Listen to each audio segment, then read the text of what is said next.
तो ये कहानी है उस समय की जब हेवनली गॉड्स इंसानों के खिलाफ हो चुके थे। चूँकि वो पावरफुल है इसलिए उन्होंने इंसानों पर बेरहमी से तानाशाही करना शुरू कर दी। इंसान पर इस जुल्म के खिलाफ हमारे हीरो सोड एम्परर युनहाओ ने गॉड्स के अगेंस्ट जाने का फैसला लिया, जहाँ एक लंबी जंग के बाद बड़े ही अफसोस के साथ युनहाओ की मौत हो जाती है। लेकिन किस्मत ने युनहाओ को रीइंकार्नेट करके राइज करने का एक और मौका दिया, जहाँ इस बार युनहाओ हेवनली गॉड्स की तानाशाही खत्म करने के लिए पूरी तैयारी से जाएगा। वो दोबारा कोई भी कमजोरी नहीं दिखाने वाला। तो क्या युनहाओ हेवन को तबाह कर पाएगा? चलो चलकर शुरू करते हैं इस जर्नी को। तो कहानी की शुरुआत में हमें कांगशुआन रीजन दिखाया गया, जहाँ पर हमारा हीरो देवताओं को चैलेंज कर रहा था और उसकी इस हरकत से गॉड्स उस पर काफी ज्यादा भड़क गए। वो कह रहे थे, बेवकूफ मॉर्टल, तुमने गॉड्स के हुक्म की नाफरमानी की है। आखिर तुम्हारी हमारे खिलाफ बगावत करने की हिम्मत कैसे हुई? जिस पर वो बंदा कहने लगा कि तुम गॉड्स हेवन एंड अर्थ की एनर्जी को हजारों सालों से मैनिपुलेट करते आए हो। तुमने हम इंसानों को धोखा दिया है, मगर शायद तुम भूल गए हो कि एक वक्त पर तुम भी हमारे जैसे ही मॉर्टल्स थे। आज मैं तुम्हें खत्म करके इंसानों को जस्टिस दिलाऊंगा। जिसके बाद वो योद्धा बड़ी ही तेजी से उन देवताओं पर हमला करने के लिए आगे बढ़ा। इधर देवताओं ने अपनी फायर माउंटेन का यूज करते हुए उस पर अटैक कर दिया था, मगर वो बंदा अपनी सोड की मदद से उन सारे माउंटेन्स को चीर देता है। जिसके बाद वो अपनी हेवन क्वेश्चनिंग सोड का यूज करते हुए इस गॉड पर बहुत ही पावरफुल स्लैश से हमला कर चुका था, जो देखकर उस गॉड ने भी अपने dragon source in the sky technique का यूज करते हुए वहाँ पर एक ड्रैगन को समन कर लिया। वो ड्रैगन बड़ी ही तेजी से हमारे हीरो को खत्म करने की कोशिश कर रहा था, लेकिन वो पावरफुल ड्रैगन भी हमारे हीरो की हेवन सोड के सामने टिक नहीं पाता।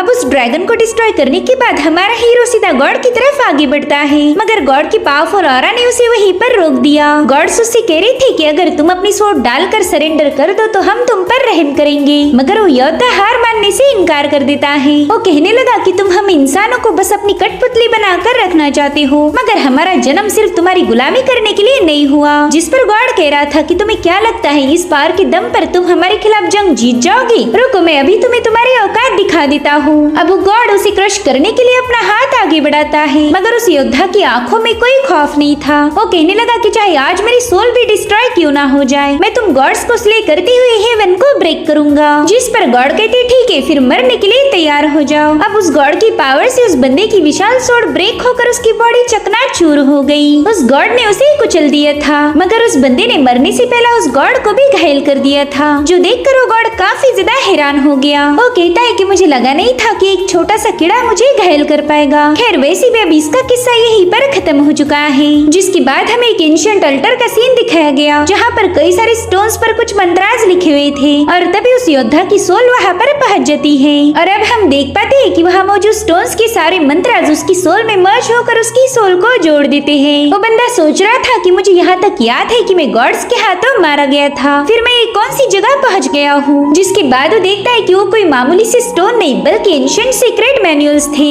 ये एंशिएंट ह्यूमन रेस की एक सीक्रेट टेक्निक थी। और तभी वहाँ पर उसे किसी की आवाज आने लगी। वो उससे कह रही थी कि मेरे एम्परर, हमने 10,000 साल आपका इंतजार किया है और फाइनली आप अवेकन हो गए। इतने सालों में गॉड्स ने हम ह्यूमंस को काफी ज्यादा टॉर्चर किया। हमारी औकात उनके सामने किसी कीड़े से कम नहीं है, इसलिए हमारी एंशिएंट ह्यूमन रेस ने अपनी सोल का हर एक बचा हुआ कतरा आपके रीइंकार्नेशन के लिए यूज किया, ताकि आप हमें इन गॉड की जंजीरों से आजाद कर पाओ। सिर्फ आप ही ह्यूमन रेस की आखिरी उम्मीद हो। आपकी हेवन सोड ब्रेक हो चुकी है। यही एक ऐसा वेपन था जिसका यूज करके हम हेवन के बैरियर को तोड़ सकते थे। अब आपको उस सोड को दोबारा से ढूंढना होगा। उसके पीसेस को रिफोर्ज करके उसे पहले जैसी हेवन सोड में तब्दील कीजिए। उस सोड के अलावा हमारी ह्यूमन रेस के पास और कोई उम्मीद नहीं है। जिसके बाद हमें लियोन सिटी के यंग मास्टर को दिखाया गया, जो कि दिखने में हूबहू हमारे उसी योद्धा जैसा था। प्लेजर हाउस की कुछ लड़कियां उससे पूछ रही थी कि यंग मास्टर, आपको ये क्या हो गया, प्लीज अपनी आंखें खोलिए। तब तक उस बंदे के फादर भी वहाँ पर पहुँच जाते हैं। वो देखते कि उनका बेटा सांस नहीं ले रहा, तो वो उन लड़कियों पर ही भड़कने लगे। वो उनसे पूछती कि बताओ तुमने मेरे बेटे के साथ क्या किया है।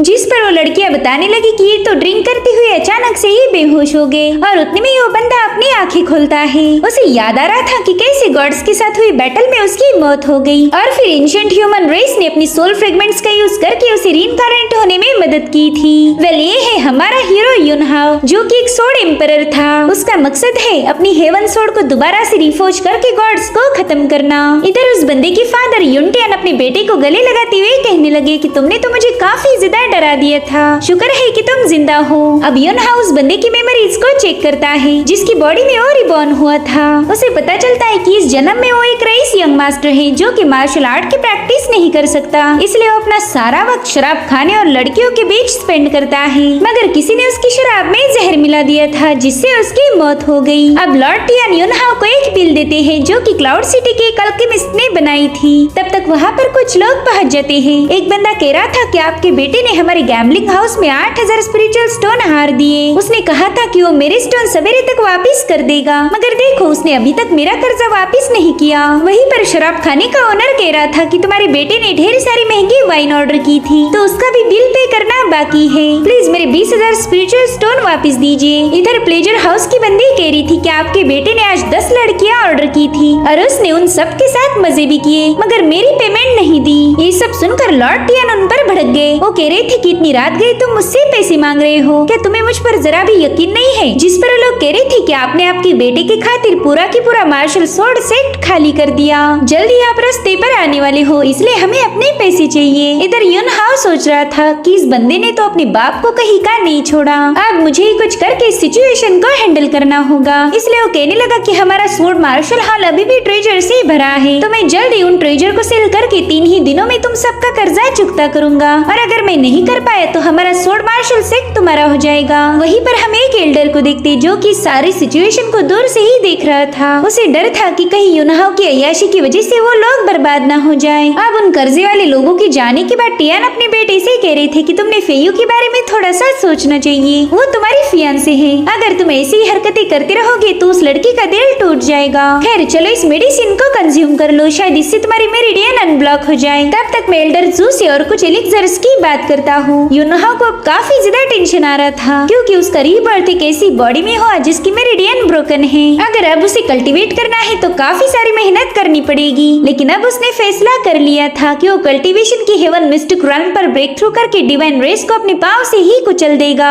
जिसके बाद हमें सिटी लॉर्ड का मेंशन दिखाया गया जहाँ पर गॉड सिटी लॉर्ड से पूछता है कि बताओ ब्लड सैक्रिफाइस की तैयारियां कहाँ तक पहुँची। जिस पर बंदा बताता है कि मैंने लाइफ एंड डेथ एंशिएंट टूम में एक अल्टर सेटअप किया है, सारी तैयारियां पूरी हो चुकी है। जिस पर वो गॉड कहने लगा कि ट्रू एलिमेंट रन के 100 लोगों को सैक्रिफाइस करो, तभी जाकर एंशिएंट टूम पर लगा हुआ डिवाइन एम्परर सील रिलीज होगा। उस सील के हटते ही मैं दोबारा से रिवाइव हो सकता हूँ। जिसके बाद वो गॉड वहाँ से गायब हो गया। तब तक वहाँ पर सिटी लॉर्ड के लोग पहुँच चुके थे। वो सिटी लॉर्ड को बताने लगे कि हम उस यून हाउ को मार के स्वॉर्ड मार्शल हॉल पर कब्जा करने ही वाले थे। हमने उस लड़के की वाइन में पॉइजन भी मिला दिया था, मगर पता नहीं कैसे वो बंदा मरने के बाद दोबारा से जिंदा हो गया। ये सब सुनकर सिटी लॉर्ड काफी ज्यादा भड़क गया था। तभी यूनफेंग नाम का बंदा कहने लगा कि आप बिल्कुल फिक्र मत कीजिए, यून हाउ जिंदा बचा तो क्या हुआ, वो अभी भी एक लूजर है जो कि मार्शल आर्ट की प्रैक्टिस नहीं कर सकता, इसलिए हम उनसे स्वॉर्ड मार्शल आर्ट स्कूल छीन लेंगे। जिस पर सिटी लॉर्ड कहने लगा कि मुझे उस मार्शल आर्ट स्कूल पर जल्द से जल्द कब्जा करना है, तभी जाकर हम वहाँ के डिसाइपल्स को सैक्रिफाइस कर पाएंगे। उतने में ही सिटी लॉर्ड का बेटा कहने लगा कि यून हाउ के साथ चाहे तुम कुछ भी करो, मगर उसकी फियांसे लिन फेयू मुझे जिंदा चाहिए। इधर यून हाउ के फादर उस अल्केमिस्ट जू से मिलने गए थे। वो कह रहे थे प्लीज मेरे बेटे की मेरिडियन को ओपन करने में मेरी मदद कीजिए। जिस पर वो बंदा कहने लगा कि मेरा एलिक्सर जितना पावरफुल है उतना ही महंगा भी, तुम्हें उसके लिए भारी कीमत चुकानी होगी। तो टियान इसके लिए राजी हो गए। उन्हें कुछ भी करके अपने बेटे को एक कल्टीवेटर बनाना था ताकि उसकी लाइफ सुधर जाए। वही दूसरी तरफ यून हाउ कल्टीवेट करने की कोशिश कर रहा था,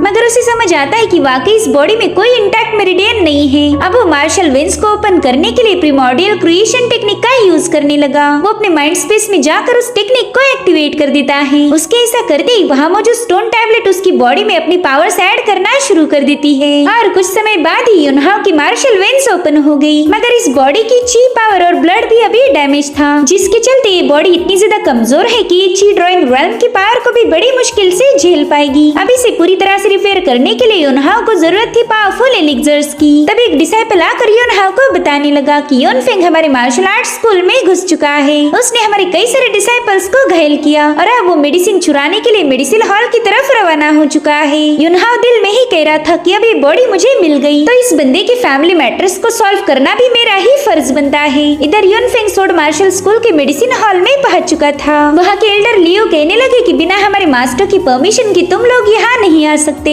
जो सुनते ही यूनफेंग के चमचों ने उस एल्डर पर हमला करना शुरू कर दिया, मगर वो एल्डर भी कुछ कम नहीं थे। वो अपनी बेहतरीन कॉम्बैट स्किल का यूज करते हुए उन लोगों की धुलाई करना शुरू कर देते हैं। मगर उसी वक्त एक बंदे ने उन पर एक पावरफुल अटैक करते हुए उन्हें बुरी तरह से घायल कर दिया। साथ ही साथ वो अपने फाइनल पंच से उन्हें खत्म करने की फिराक में था, मगर तभी वहाँ पर एंट्री हुई युनहाओ की। उसने अपनी पावर्स का यूज करते हुए उस बंदे की कोर पर एक जबरदस्त पंच हिट कर दिया था, जिसके बाद ऐसे ही तगड़े पंचेस की बारिश करते हुए उस बंदे को जमीन पर पटक देता है। इधर एल्डर लियो तो ये सब देखकर हैरान हो गए, क्योंकि युनहाओ अब मार्शल आर्ट की प्रैक्टिस कर सकता था। वहीं पर युनफेंग जोर जोर से हंसते हुए कहने लगा कि मुझे तो कभी लगा ही नहीं था कि तुम्हारे जैसा लूजर अपनी मार्शल वेन्स को ओपन कर पाएगा। जिस पर युनहाओ कहता है कि अब जो होना है वो तो हो गया, अगर तुम्हें अपनी जान प्यारी है तो जल्दी से यहाँ से दफा हो जाओ, और हाँ दोबारा से अपने मनहूस कदम हमारे सेक में मत रखना। जिस पर युनफेंग कह रहा था कि तुम्हारे बाप ने तुम्हें तरह तरह की पिल्स खिलाई है और उसी की वजह से तुम्हारी वेन्स ओपन हो गई, मगर इसका मतलब ये नहीं कि तुम रियल वाले पावरफुल बने हो, तुम तो बस चलती फिरती एलिक्सर की दुकान हो। वैसे भी अभी जो लास्ट अटैक तुमने किया था, मैं शर्त लगाता हूँ तुमने उसमें अपनी सारी ताकत का यूज किया होगा। जिस पर युनहाओ कहता है ठीक है, फिर तुम मुझे ट्राई क्यों नहीं करते। तो यूफिंग ने तुरंत ही उसके साथ फाइट करना शुरू कर दी। उन दोनों में जबरदस्त फाइट हो रही थी और इसमें युनहाओ यूफिंग पर भारी पड़ गया। जो देख यूनफिंग 9 लेयर फ्लोइंग स्लैश का यूज करते उस पर अटैक करना शुरू कर देता है, जिसे युनहाओ आसानी से डॉज कर रहा था, मगर उतने में यूनफिंग ने अपनी एनर्जी का यूज करते हुए युनहाओ पर एक जोरदार हमला कर दिया। इधर युनहाओ खुद को बचाने के लिए एक पावरफुल शील्ड क्रिएट कर देता है। वो समझ गया था कि यूनफिंग ट्रू युआन रेल्म पर है और फिलहाल युनहाओ की सोल इनकम्प्लीट थी,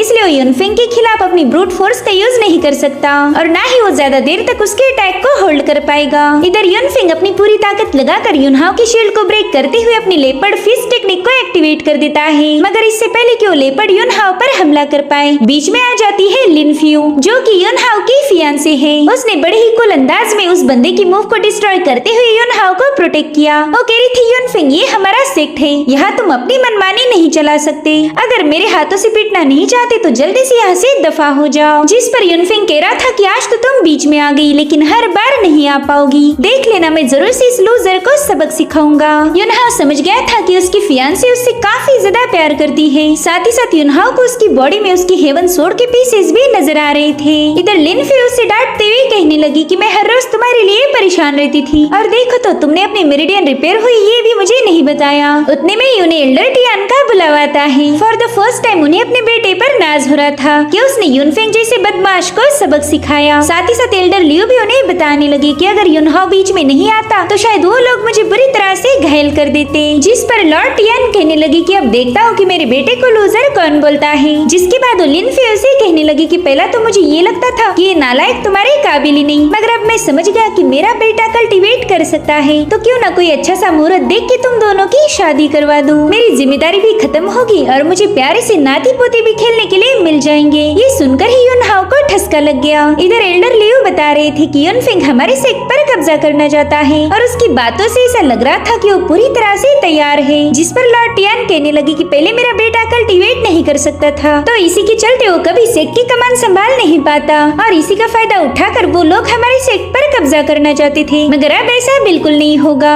जिसके बाद वो युनहाओ से कहने लगे कि वैसे तुम्हारी रिकवरी का सारा क्रेडिट ट्रेजर डैन टावर के मास्टर को जाता है। मास्टर जू ने तुम्हारी वेन्स को ओपन किया। खैर मैंने उनसे एक और एलिक्सर बनाने की रिक्वेस्ट की थी, तो तुम वहाँ जाकर उस एलिक्सर को कलेक्ट कर लेना। अब युनहाओ अपने फादर को बता भी नहीं पा रहा था कि वो एलिक्सर उसके लिए बेकार है, वरना उससे तरह तरह के सवाल किए जाएंगे। लॉर्ड टियान कहने लगे कि तुम लिनफ्यू को लेकर वहाँ चले जाओ, इस बहाने तुम मास्टर जू से भी मिल पाओगे। तो ये दोनों भी ट्रेजर डैन टावर की तरफ रवाना हो गए। रास्ते में लिनफ्यू उसे बता रही थी कि ये टावर इस पूरे मार्केट में सबसे मेजर फोर्स है, इसलिए मास्टर जू के सामने थोड़ा संभाल के रहो। तभी युनहाओ उससे पूछता है कि तुम इतने सालों से मेरे साथ कैसे रह पाई, मैंने तो बहुत सारी गलतियाँ की थी, फिर भी तुमने कभी मेरा साथ नहीं छोड़ा। जिस पर लिनफ्यू बताने लगी कि बचपन में भले ही तुम्हारी मेरिडियंस ब्रोकन थी, मगर फिर भी तुमने मुझे प्रोटेक्ट किया। जब तुम्हें पता चला कि तुम कल्टीवेट नहीं कर सकते, तभी तुम पूरी तरह से अय्याश बन गए। तुम्हें खुद से ही नफरत हो गई थी, लेकिन कहीं ना कहीं मुझे पता था कि भले ही तुम कितने भी बदल जाओ, तुम्हारा दिल हमेशा वैसा ही रहेगा और एक दिन जरूर से तुम कल्टीवेशन कर पाओगे। यही वजह है कि तुम्हारी 1000 गलतियों के बावजूद बावजूद भी मैंने तुम्हारा साथ नहीं छोड़ा। तब तक ये लोग डैन टावर के पास पहुँच चुके थे, जहाँ पर मास्टर जू युनहाओ का ही इंतजार कर रहा था।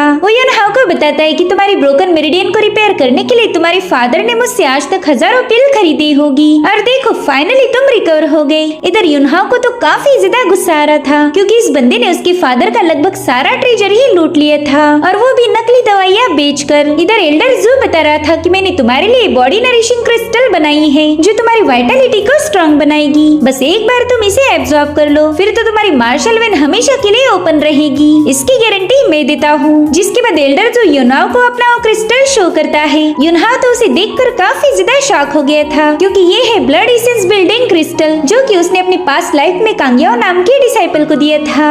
दरअसल ये ऑब्जेक्ट दूसरों की स्पिरिचुअल एनर्जी एब्जॉर्ब करने में मदद करता है, मगर उसे ये समझ नहीं आ रहा था कि क्रिस्टल एल्डर जू के पास कहाँ से आ गया। इसलिए वो एल्डर जू से कहने लगा कि किसी की भी बॉडी को स्ट्रेंथन करने से पहले एक अल्केमिस्ट उसकी पल्स को चेक करके बॉडी को ऑब्जर्व करता है, और उसी के बाद ही वो अल्केमिस्ट अपनी मेडिसिन प्रिपेयर करेगा। मगर आप तो बिना मुझे चेक किए ही क्रिस्टल एब्जॉर्ब करने को बोल रहे हो। जिस पर एल्डर जू कहने लगा कि यहाँ सवाल मैं पूछता हूँ, अगर मैंने बोला कि ये क्रिस्टल तुम्हारे लिए सही रहेगा तो तुमने मेरी बात पर यकीन कर लेना चाहिए। जिस पर युनहाओ जवाब देते हुए कहने लगा कि तुम मुझ पर एक टेस्ट करना चाहते हो, ताकि तुम्हें इस क्रिस्टल की पावर की स्टडी करने को मिले, लेकिन मैं कोई ऑब्जेक्ट नहीं जो तुम्हारी हर बात मान जाओ। ये सुनते ही जू ने उस पर हमला कर दिया था। उसी वक्त लिनफ्यू बीच में जाकर उसके हमले को नाकाम कर देती है, मगर तभी वो अचानक से ही नीचे बैठ गई, क्योंकि उस जगह पर पॉइजनस स्मोक फैला हुआ था। इस पॉइजन के सामने तो स्पिरिट गैदरिंग रेल्म का बंदा भी हार मान जाता है। इधर युनहाओ पर भी उस पॉइजन का असर होने लगा था। मास्टर जू उसे बताता है कि मैंने ये पॉइजन स्पेशली तुम्हारे लिए ही यूज किया। तुम्हारा बाप बता रहा था कि पॉइजन से हमला होने के बाद भी तुम जिंदा बच गए, यानी कि तुम्हारी कोर में यूनिक पावर्स है।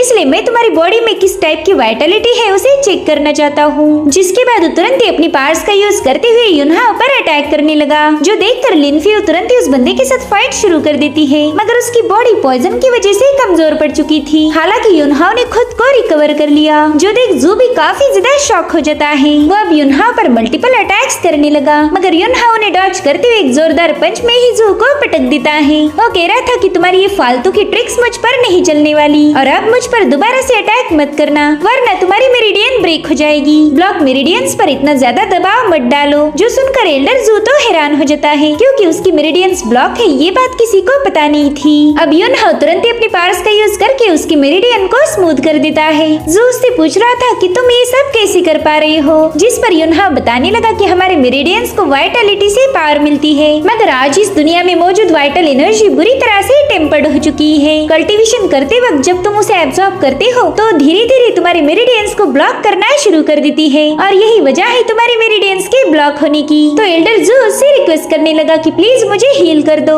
और बदले में तुम जो बोलोगे वो मैं करने के लिए तैयार हूँ। जिस पर युनहाओ कहने लगा कि मेरे पास एक ऐसी मेथड है जिसका यूज करके मैं तुम्हें ठीक कर दूंगा, मगर पहला मुझे ये बताओ कि तुम्हारे पास वो ब्लड एसेंस बिल्डिंग कोर कहाँ से आ गई। जिस पर जू बताता है कि ये हमारे एंसेस्टर को लाइफ एंड डेथ एंशिएंट टूम में मिली थी। वो टूम नॉर्दर्न लियोन सिटी में मौजूद है। ऐसा कहा जाता है कि उस सुप्रीम लॉर्ड को उसकी ब्लू एंशिएंट सोर्ड ब्लेड के साथ दफनाया गया था। अगर वो ट्रेजर किसी को मिल गया तो वो बंदा मार्शल आर्ट की पीक पर पहुंच जाएगा, इसलिए सभी लोग उस ट्रेजर को हासिल करना चाहते हैं। ब्लू एंशिएंट सोर्ड ब्लेड का नाम सुनते ही युनहाओ थोड़ा सा शॉक हो गया। वो समझ गया था कि वो ब्लू एंशिएंट सोर्ड उसकी ही हेवन सोर्ड है, लेकिन उसे तो गॉड्स ने ब्रेक कर दिया था। तो अंदाजा लगाता है कि शायद उस सोर्ड के फ्रेगमेंट इस टूम में गिरे होंगे, और वो सुप्रीम लॉर्ड भी कोई और नहीं बल्कि मेरी ही डिसाइपल कांग्याओ होगी। उस दिन गॉड्स के साथ हुई बैटल में कांग्याओ भी शामिल थी, शायद वो भी उन डिवाइन गॉड्स के हाथों मारी गई होगी। इसलिए अब युनहाओ डिसाइड करता है कि वो जल्दी इस लाइफ एंड डेथ टूम को विजिट करेगा। इधर जू कह रहा था कि मेरी वाइटल एनर्जी केओस में बदल चुकी है, प्लीज मुझे बचा लो, मैं इस पेन को और नहीं झेल सकता। तो युनहाओ ने तुरंत ही उसे एक फॉर्मूला लिख के दिया। वो कहने लगा कि इस रेसिपी के मुताबिक हर्ब्स को कलेक्ट करो और उसका काढ़ा बना के कंज्यूम कर लो, ये तुम्हारी क्योटिक एनर्जी को शांत कर देगा। जिस पर जू कहने लगा कि यंग मास्टर युनहाओ, क्या तुम मेरी वाइटलिटी को हमेशा के लिए नॉर्मल बना सकते हो। जिस पर युनहाओ कहता है कि ये तो बस तुम पर ही डिपेंड करेगा। तो एल्डर जू उसकी हर बात मानने के लिए तैयार हो जाता है। युनहाओ कह रहा था चलो फिर सारे हाई ग्रेड के हर्ब्स पैक करके मेरे मेंशन भिजवा दो, ये एलिक्सर मेरे भी काम आएगा। आगे चलकर अगर तुम मेरे साथ वफादार रहे तो बस 1 ही महीने के अंदर मैं तुम्हारी एनर्जी को रिस्टोर कर दूंगा। साथ ही साथ मुझे 4 लाख स्पिरिचुअल स्टोन भी चाहिए, जिसके लिए जो 1 ही सेकंड में राजी हो गया। वही दूसरी तरफ हमें कुमू नाम का बंदा दिखाया जाता है, जो कि गॉड से कांटेक्ट करते हुए बताने लगा कि मुझे हाल ही में एक एंशिएंट ह्यूमन ऑरा महसूस हुई है और ये बात मैं दावे के साथ कह सकता हूँ। तो गॉड उसे बताने लगा कि एंशिएंट ह्यूमन रेस पर हम डिवाइन रेस वाले लोग कोई रेस्ट्रिक्शन नहीं लगा सकते। अगर वो बंदा ऐसे ही ग्रो करता गया तो आगे चलकर हमारी डिवाइन रेस के लिए खतरा बनेगा।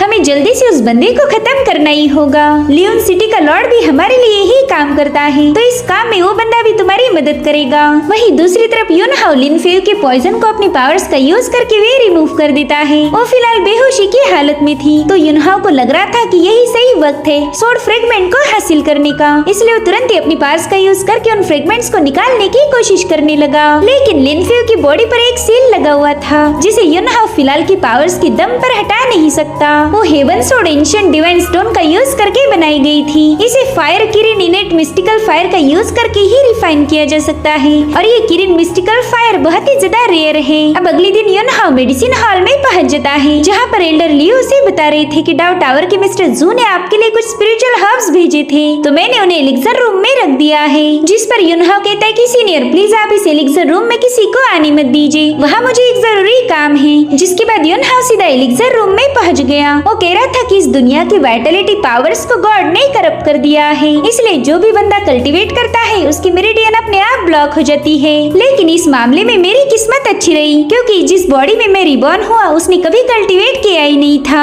इसी वजह से अब मैं आर्कन क्रिएशन आर्ट को ज्यादा अच्छे से यूज कर पाऊंगा। और गाइस यहाँ पर अब हमें मार्शल आर्ट की स्टेजेस के बारे में बताया जाता है। इसमें टोटल 9 स्टेजेस थी, जिनमें है यिनची, जेन युआन, हुआहाई, हुआजिंग, जिनदान, युनदान, जूलिंग, टोंगशुआन और टियानशुआन। ये सारी की सारी एंशिएंट ह्यूमंस की कल्टीवेशन टेक्निक्स थी। इस हर एक स्टेज पर जाने के लिए एक मार्शल आर्ट टेक्निक को डिजाइन किया गया था। तो अब युनहाओ डिसाइड करता है कि वो इस लाइफ में प्योरेस्ट बॉडी और आर्कन क्रिएशन आर्ट का यूज करके कल्टीवेशन की उस लेवल पर ब्रेक थ्रू करेगा जहाँ पर वो अपनी पास्ट लाइफ में भी पहुँच नहीं पाया था। वो कल्टीवेशन की एक ऐसी लेवल अचीव करेगा जो आज तक किसी ने नहीं की थी। जिसके बाद वो अपनी प्रैक्टिस शुरू कर देता है। वो गॉड से कह रहा था कि बस अब तुम देखते जाओ, आने वाले समय में मैं तुम्हारा क्या हशर करूंगा। जिसके बाद हमें युन फैमिली का मेंशन दिखाया जाता है, जहाँ पर युनफेंग अपने सर्वेंट से पूछ रहा था कि सिटी लॉर्ड की क्या खबर है। तो बंदा बताने लगा कि सिटी लॉर्ड का बेटा युनहाओ की फियांसे को रिझाना चाहता है, इसलिए यंग मास्टर जियांग ने लिनफ्यू के लिए गोल्ड और सिल्वर की ज्वेलरी भेजी थी। लेकिन उस बंदी ने वो नजराना एक्सेप्ट नहीं किया। जिस पर युनफेंग कहता है कि वो लिनफ्यू बहुत ही ज्यादा नकचड़ी है, अगर मैं रहता तो एक दिन में उसे लाइन पर लेके आता।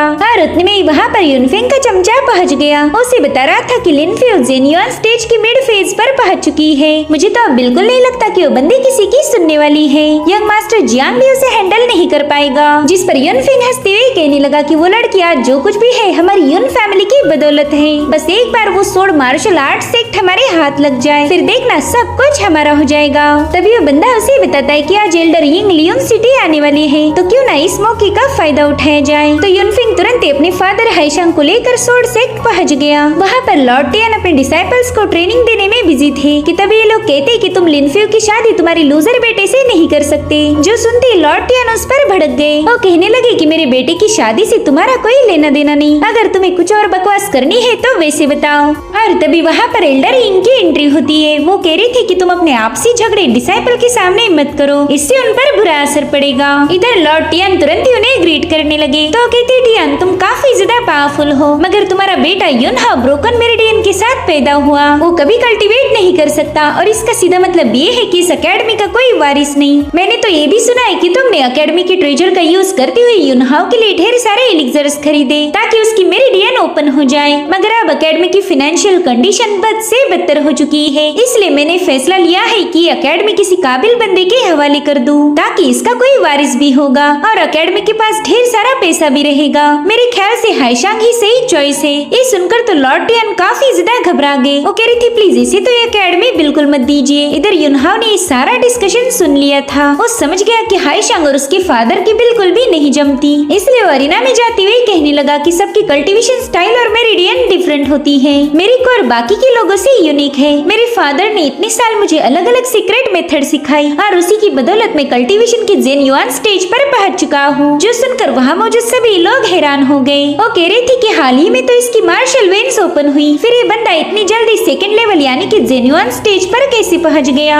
ऑर्डिनरी लोगों को तो इस स्टेज पर जाने के लिए लगभग 2 या 3 सालों का वक्त लगता है। इधर यूनफेंग यूनहाओ से कहने लगा कि तुम तो दबाकर झूठ बोल रहे हो, दरअसल तुमने एलिक्सर पिल के भरोसे ब्रेक थ्रू किया है, तो तुम्हारी पावर बस कुछ ही पलों में गायब होती रहती। वहीं पर एल्डर यिंग यूनहाओ से कहने लगे कि बच्चे, और कॉन्फिडेंस अच्छी बात नहीं होती, अगर तुमने पिल के भरोसे ब्रेक थ्रू किया है तो इस बात को एक्सेप्ट कर लो। जिस पर यूनहाओ कहने लगा कि एल्डर, अगर आपको मेरी बात पर यकीन नहीं तो प्लीज मेरी परीक्षा लीजिए। जो सुनते एल्डर यिंग ने ग्लोब बाहर निकाल लिया। वो कहते कि अगर तुम इसे ओपन कर पाए तो मैं तुम्हारी बात मान जाऊंगा। वेले एक कठिन परीक्षा थी तो लॉर्ड टियान इसका अपोज करने लगे। हालांकि यूनफेंग सामने आकर कहने लगा कि इस ग्लोब को ओपन करने का मौका मुझे भी मिलना चाहिए, ताकि सबको पता चले कि मैं इसे संभालने के काबिल हूँ। तो एल्डर यिंग ने तुरंत ही वो ग्लोब उसकी तरफ पास कर दिया। इधर यूनफेंग उस ग्लोब को हवा में फ्लोट करने लगा। वेल, इस ग्लोब में टोटल 3 लेयर्स होती है। अगर कोई कल्टीवेटर इसकी पहली लेयर को भी हटा पाए तो उसे एक बड़ी अचीवमेंट माना जाता था, और इसे ओपन करने का काम बस एक जेन्युइन स्टेज का बंदा ही कर सकता है। तो यूनफेंग ने बड़ी आसानी से उसे ओपन कर दिया, जो देखकर लोग समझ गए थे कि यूनफेंग काफी ज्यादा स्ट्रॉन्ग है। जिसके बाद उस ग्लोब को यूनहाओ की तरफ पास कर देता है। यूनहाओ भी अपनी पावर्स आजमाते हुए इसे ओपन करने की कोशिश करने लगा, मगर वो ग्लोब तो बस काफी देर तक वाइब्रेट हो रहा था। जो देख यूनफेंग सबको बताने लगा कि देखो, इस ग्लोब ने भी यूनहाओ की औकात दिखा दी, ये बंदा इस काबिल ही नहीं कि एकेडमी को इनहेरिट करे। इधर यूनहाओ अपना पूरा ध्यान उस ग्लोब पर लगा रहा था। उसने आर्कन क्रिएशन आर्ट की फर्स्ट टेक्निक इंची शील्ड का यूज करके उस ग्लोब की पहली लेयर को ओपन कर दिया था, जो देखकर एल्डर यिंग के साथ सभी लोग शॉक हो गए। उन्हें यकीन हो चुका था कि यूनहाओ ने वाकई ब्रेक थ्रू किया है, लेकिन यूनहाओ तो अभी भी नहीं रुका था। वो हवा में फ्लोट करते हुए अपनी इल्यूजन क्रिएट कर देता है, और वो सभी इल्यूजन्स उस ग्लोब की सेकंड लेवल को अनलॉक करने में जुट गए। थोड़ी देर में एक ब्लास्ट के साथ उसने ग्लोब की सेकंड लेयर को भी ओपन कर दिया था, जिससे वो पूरी जगह शेक होने लगी। लोग कह रहे थे कि यूनहाओ सिर्फ 17 साल का है, मगर फिर भी उसकी पावर ने सबका दिल जीत लिया। ये तो हजारों सालों में पैदा होने वाला जीनियस है। और अब यूनहाओ ने उस ग्लोब को दोबारा से क्लोज करके बड़ी स्टाइल के साथ एल्डर यिंग को वापस कर दिया।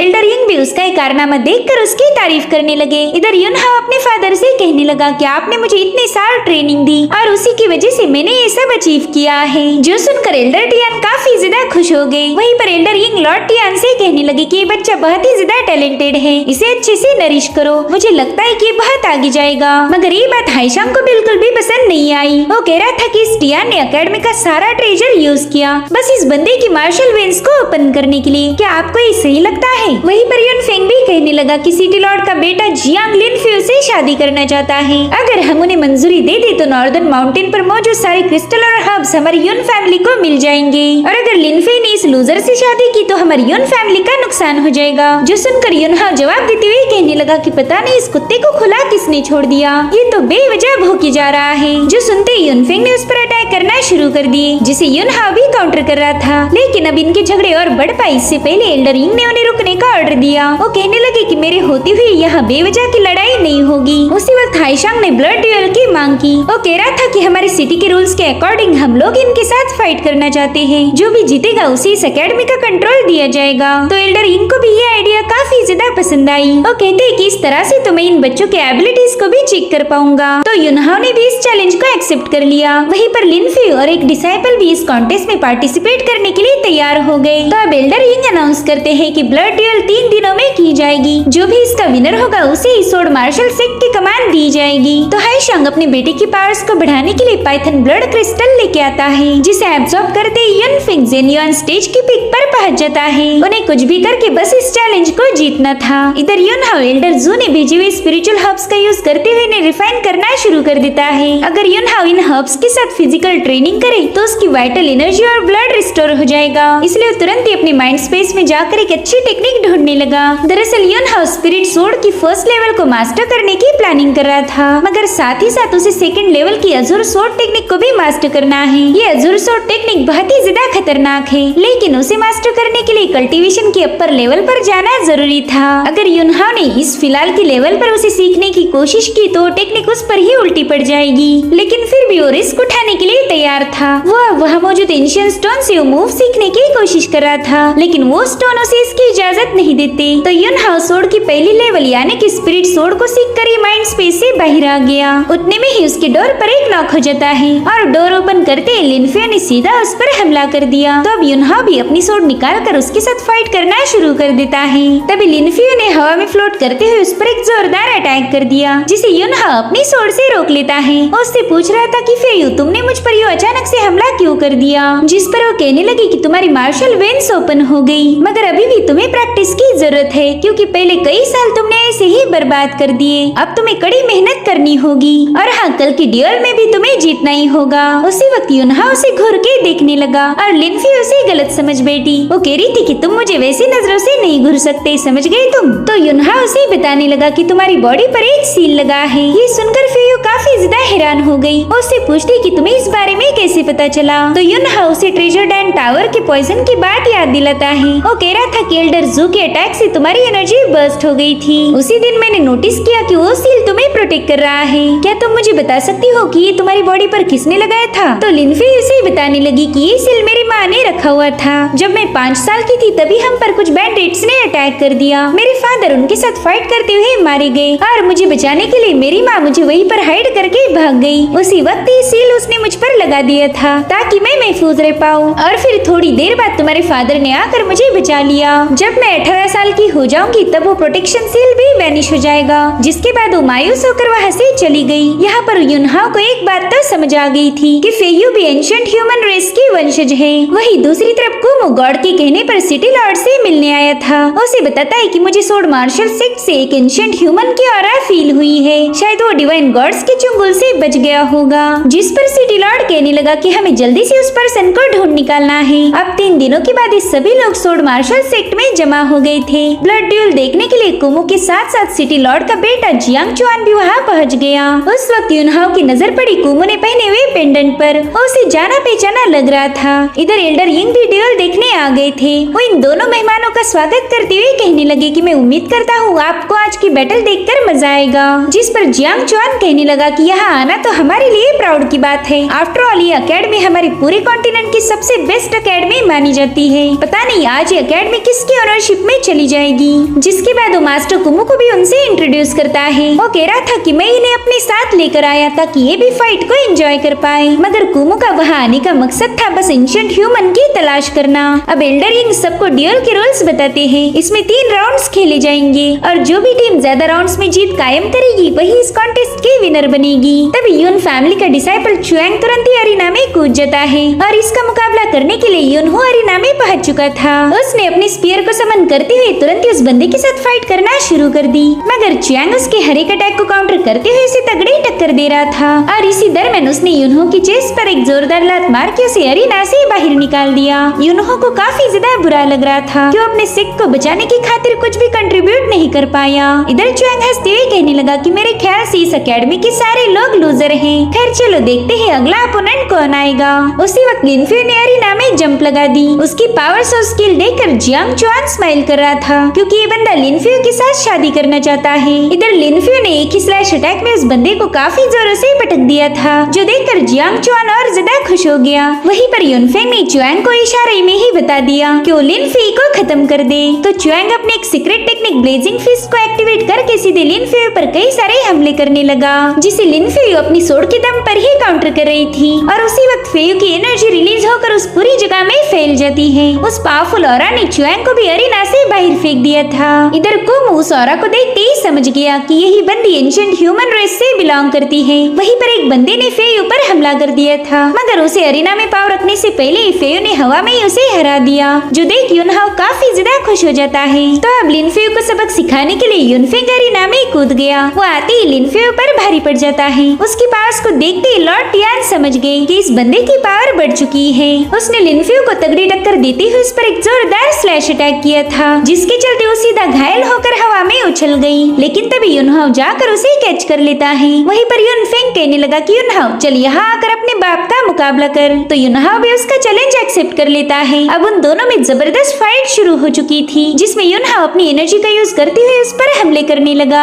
लेकिन युनफेंग उन सबको डॉज करते हुए सीधा उसके साथ भिड़ जाता है। उन दोनों की पावरफुल ऑरा पूरे एरिना में फैल चुकी थी। युनहाओ उससे कह रहा था कि मेरे दोस्त, आज तू मेरे सेक को जीत नहीं सकता, तुझे आज यहाँ पर बस ढेर सारी मार और हार मिलेगी। मैं सबके सामने साबित कर दूंगा कि लूजर मैं नहीं बल्कि तू है। युनहाओ की बातें सुनकर वो बंदा हंस रहा था, जिसके बाद वो अपनी पावर्स को एक्टिवेट करते हुए एक बार फिर से युनहाओ के साथ भिड़ जाता है। उस पर कई सारी एनर्जी अटैक कर रहा था, जिन्हें जैसे तैसे डॉज करते हुए युनहाओ ने स्पिरिट स्वॉर्ड टेक्निक को एक्टिवेट कर दिया, जिसके चलते वहाँ पर कई सारी स्वॉर्ड क्रिएट हो गई थी। वो बड़ी तेजी से एक साथ युनफेंग पर अटैक कर देती है, मगर युनफेंग ने इस मूव को आसानी से काउंटर कर दिया, जिसके बाद वो हवा में फ्लोट करने लगा और फिर उसने युनहाओ पर अपनी पावरफुल एनर्जी से हमला किया था, जो देखते ही युनहाओ समझ चुका था कि इस बंदे की पावर अचानक से बढ़ गई है। जिसके बाद वो युनफेंग से कह रहा था कि अभी तुमने फॉरबिडन टेक्निक का यूज किया, मगर इससे तुम्हारी फाउंडेशन डैमेज हो जाएगी। हालांकि युनफेंग को इससे कोई फर्क नहीं पड़ता,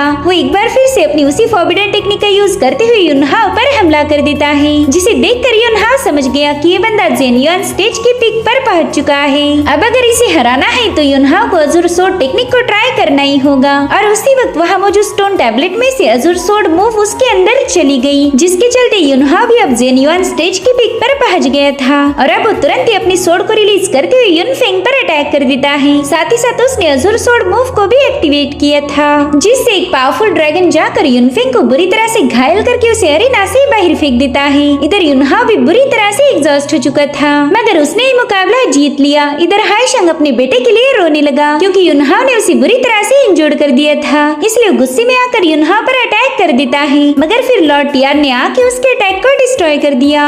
उसी वक्त एल्डर यिंग भी वहाँ आकर हाईशंग को डांटने लगे। वो कहते कि एल्डर देखिए, इस बंदे ने मेरे बच्चे को किस तरह से घायल किया है, प्लीज आप ही मुझे इंसाफ दिलाए। मगर एल्डर यिंग उसे समझाते कि मार्शल कॉन्टेस्ट में चोट लगना आम बात है, युनफेंग की कमजोरी ही उसकी इंजुरीज का कारण बन गई, इसलिए दूसरों को दोष मत दो। जिसके बाद वो युनहाओ के टैलेंट की तारीफ करते हुए कहने लगे कि ये बंदा तो बहुत आगे तक जाएगा, इसके टैलेंट को देखकर मैंने एक फैसला लिया है, मैं इसे हमारे फैमिली का special treasure the soul fruit देना चाहता हूँ। तो कुछ ही दिनों के बाद युनहाओ को हमारे घर यानी कि बायहान काउंटी में भेज दो। ये सुनकर लॉर्ड टियान तुरंत ही उन्हें थैंक्स बोलने लगे। इधर युनहाओ भी सोच रहा था कि मेरी सोल इनकम्प्लीट है, इस सोल फ्रूट की मदद से मुझे इसे रिस्टोर करने का मौका मिलेगा। जिसके बाद एल्डर यिंग तुरंत ही वहाँ से रवाना हो गई। वहीं पर हाईशंग लॉर्ड टियान को धमका रहा था कि वो जल्दी युनहाओ से बदला लेगा, जिसके बाद वो भी अपने बेटे को लेकर वहाँ से कल्टी मार देता है। इधर युनहाओ अचानक से बेहोश हो गया था, दरअसल ये अजुर सोर्ड मूव की बैकलैश थी। वहीं दूसरी तरफ हम एक लेडी को देखते जो कि अपने खास बंदे से लियोन सिटी में रिलीज हुई ऑरा के बारे में पूछ रही थी, जिस पर वो बंदा कहने लगा कि फिलहाल तो हमें पता नहीं कि वो एंशिएंट ह्यूमन है कौन। तो लेडी कहती ठीक है, फिर हम जल्दी लियोन सिटी को विजिट करेंगे।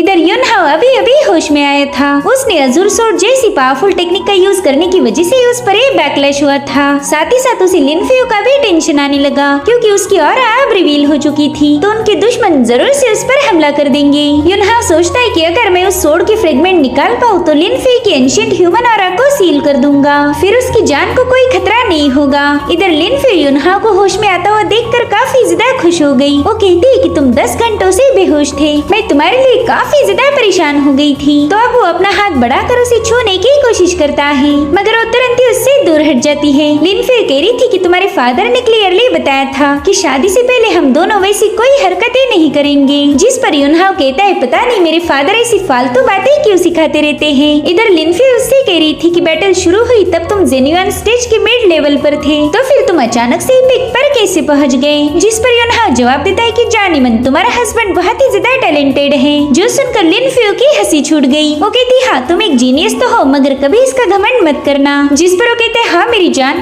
मैं तुम्हारी बात ना मानूं ऐसा कभी हो सकता है क्या। तभी फेयू कहती है कि आज उस कुमू को देखकर मुझे थोड़ा सा अजीब लग रहा था, साथ ही उसने पहना हुआ नेकलेस भी जाना पहचाना था। तो युनहाओ कहता है ठीक है चलो उसके बारे में फादर से पूछते हैं। वहीं दूसरी तरफ कुमू गॉड को समन करके उसे बताने लगा कि मेरा ट्रू एसेंस अब कम हो चुका है, प्लीज मुझे एक पावरफुल क्रिस्टल दीजिए ताकि मैं आपको ऐसे ही सर्व करता रहूं। तो गॉड ने तुरंत एक क्रिस्टल उसके हवाले कर दिया। वहीं दूसरी तरफ लॉर्ड टियान इन दोनों को उस नेकलेस के बारे में बता रहे थे। वो कहते कि सालों पहले फेयू के फादर ने मुझे मैसेज भेजा था, लेकिन मेरे वहाँ जाने तक काफी ज्यादा देर हो गई। वो बुरी तरह से घायल हो चुका था और जिस बंदे ने लिन फेयू के फादर को मारा था ये उसी का टोकन है, यानी कि कुमो ही उसके फादर का कातिल था। उसने सालों पहले लिंक क्लैन को खत्म कर दिया ताकि कोई भी एंशिएंट ह्यूमन रेस का बंदा बचने न पाए। इधर युनहाओ कह रहा था कि कुमो और सिटी लॉर्ड के कनेक्शन से शायद वो भी इसमें शामिल होगा।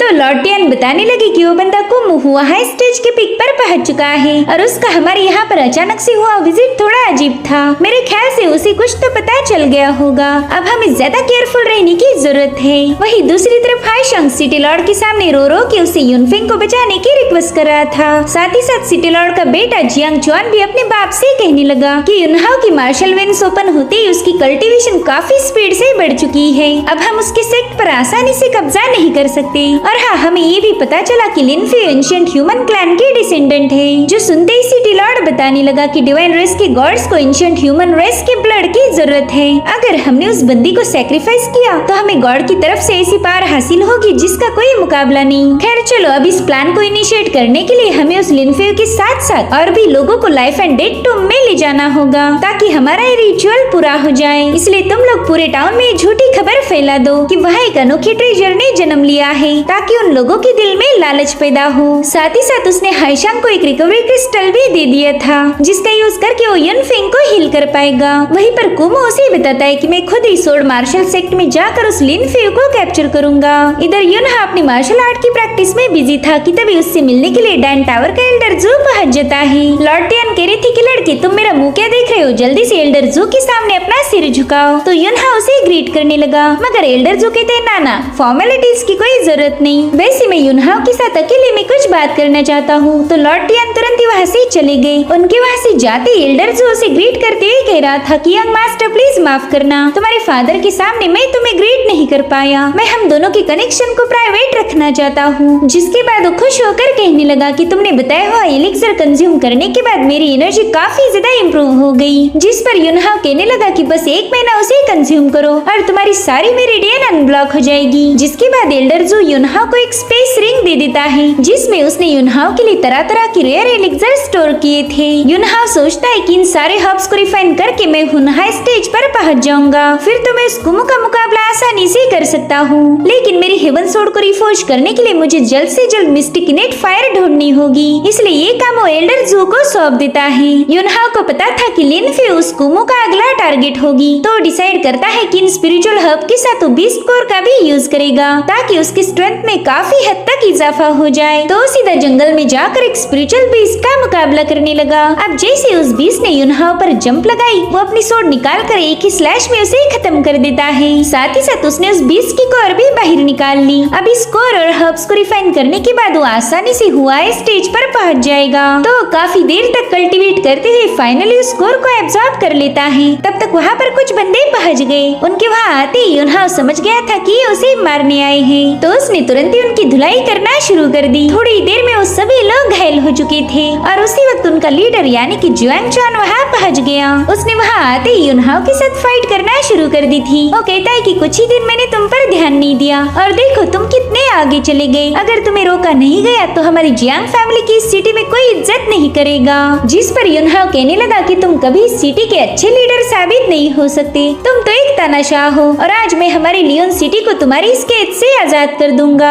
जिसके बाद इन दोनों में फाइट शुरू हो गई। मीनवाइल युनहाओ ने उस पर मल्टीपल स्लैश अटैक किए थे, मगर वो जियांग चुआन को इतना घायल नहीं कर पाता जितनी की उसे उम्मीद थी। वो तुरंत ही समझ गया कि उसकी सोड एनर्जी चुआन पर कोई असर नहीं कर रही। तो चुआन उसे बताता है कि मेरी बॉडी पर गोल्डन सिल्क आर्मर लगाया है, इसलिए तुम्हारा कोई अटैक मुझे घायल नहीं नहीं कर सकता। जो सुनते ही युनहाओ ने अपनी स्वॉर्ड को ब्रेक कर दिया और ये देखकर चुआन तुरंत ही उस पर अटैक कर देता है, मगर युनहाओ साइड में हटते हुए उसकी पिटाई करना शुरू कर चुका था। जिसके बाद वो अपनी खतरनाक पावर्स को एक्टिवेट करते हुए चुआन पर एक जोरदार अटैक कर देता है। इसमें चुआन बुरी तरह से घायल हो गया। वो कहता है कि युनहाओ तुम बस थोड़ा सा सब्र करो, तुम्हारा ये कर्ज मैं जल्दी ही चुकता कर दूंगा। अब चुआन के वहाँ से जाने के बाद युनहाओ ने उसकी स्वॉर्ड पर भी कब्जा कर लिया था। वो देखता है कि ये स्वॉर्ड हाई ग्रेड मटेरियल से बनी हुई है, तो वो डिसाइड करता है कि वो अपनी स्वॉर्ड एनर्जी के साथ उसे चैनल करके कुछ दिनों तक यूज करेगा। अब वो स्वॉर्ड में अपनी एनर्जी डालते हुए उसे यील्ड करना शुरू कर देता है। इधर चुआन घर जाते ही अपने फादर को बता देता है कि युनहाओ ने मुझे बुरी तरह से घायल कर दिया, साथ ही साथ उसने मेरी अजूर मिस ब्लेड भी मुझसे छीन ली है। जो सुनकर सिटी लॉर्ड काफी ज्यादा भड़क गया था। वो कहता है कि इसका बदला हम युनहाओ के बाप से लेंगे। मैं उसे हमारे साथ लाइफ एंड डेथ टूम में सैक्रिफाइस सेरेमनी में ले जाऊंगा। वही दूसरी तरफ कुमो लिनफेओ के रूम के बाहर पहुंच चुका था। वो कहता है कि ये लड़की एंशिएंट ह्यूमन रेस की डिसेंडेंट है। इसका ब्लड हमें गॉड की जंजीरों से आजाद करने की ताकत रखता है। अगर मैं गॉड से आजाद हो गया तो मुझे कंट्रोल नहीं कर पाएंगे। मुझे बस अब इस लड़की को मेरी केव तक ले जाना होगा। जिसके बाद वो तुरंत ही लिनफेओ के रूम में दाखिल हो जाता है, मगर उसने कुमो को वहाँ पर देख लिया था, इसलिए वो जल्दी से उसके साथ फाइट करना शुरू कर देती है। मगर कुमो बड़े ही चालाकी के साथ उसे केव की तरफ ले जाने लगा। इधर लॉर्ड टियान को सिटी लॉर्ड ने मिलने बुलाया। वो कहता है देखो तुम्हारे बेटे युनहाओ ने मेरी चुआन की क्या हालत कर दी। उसने मेरे बेटे को शिकार के बहाने जंगल में ले जाकर उस पर बुरी तरह से अटैक कर दिया, साथ ही साथ उसने हमारी अजूर मिस ब्लेड को भी चुरा लिया है। अब मेरे बेटे की मेरिडियंस ब्रेक हो चुकी है, इसलिए तुम ये मत कहना कि तुम्हें इसके बारे में कुछ पता नहीं। जिस पर लॉर्ड टियान कहने लगे कि मुझे नहीं पता मेरे बेटे युनहाओ ने ऐसा क्यों किया होगा।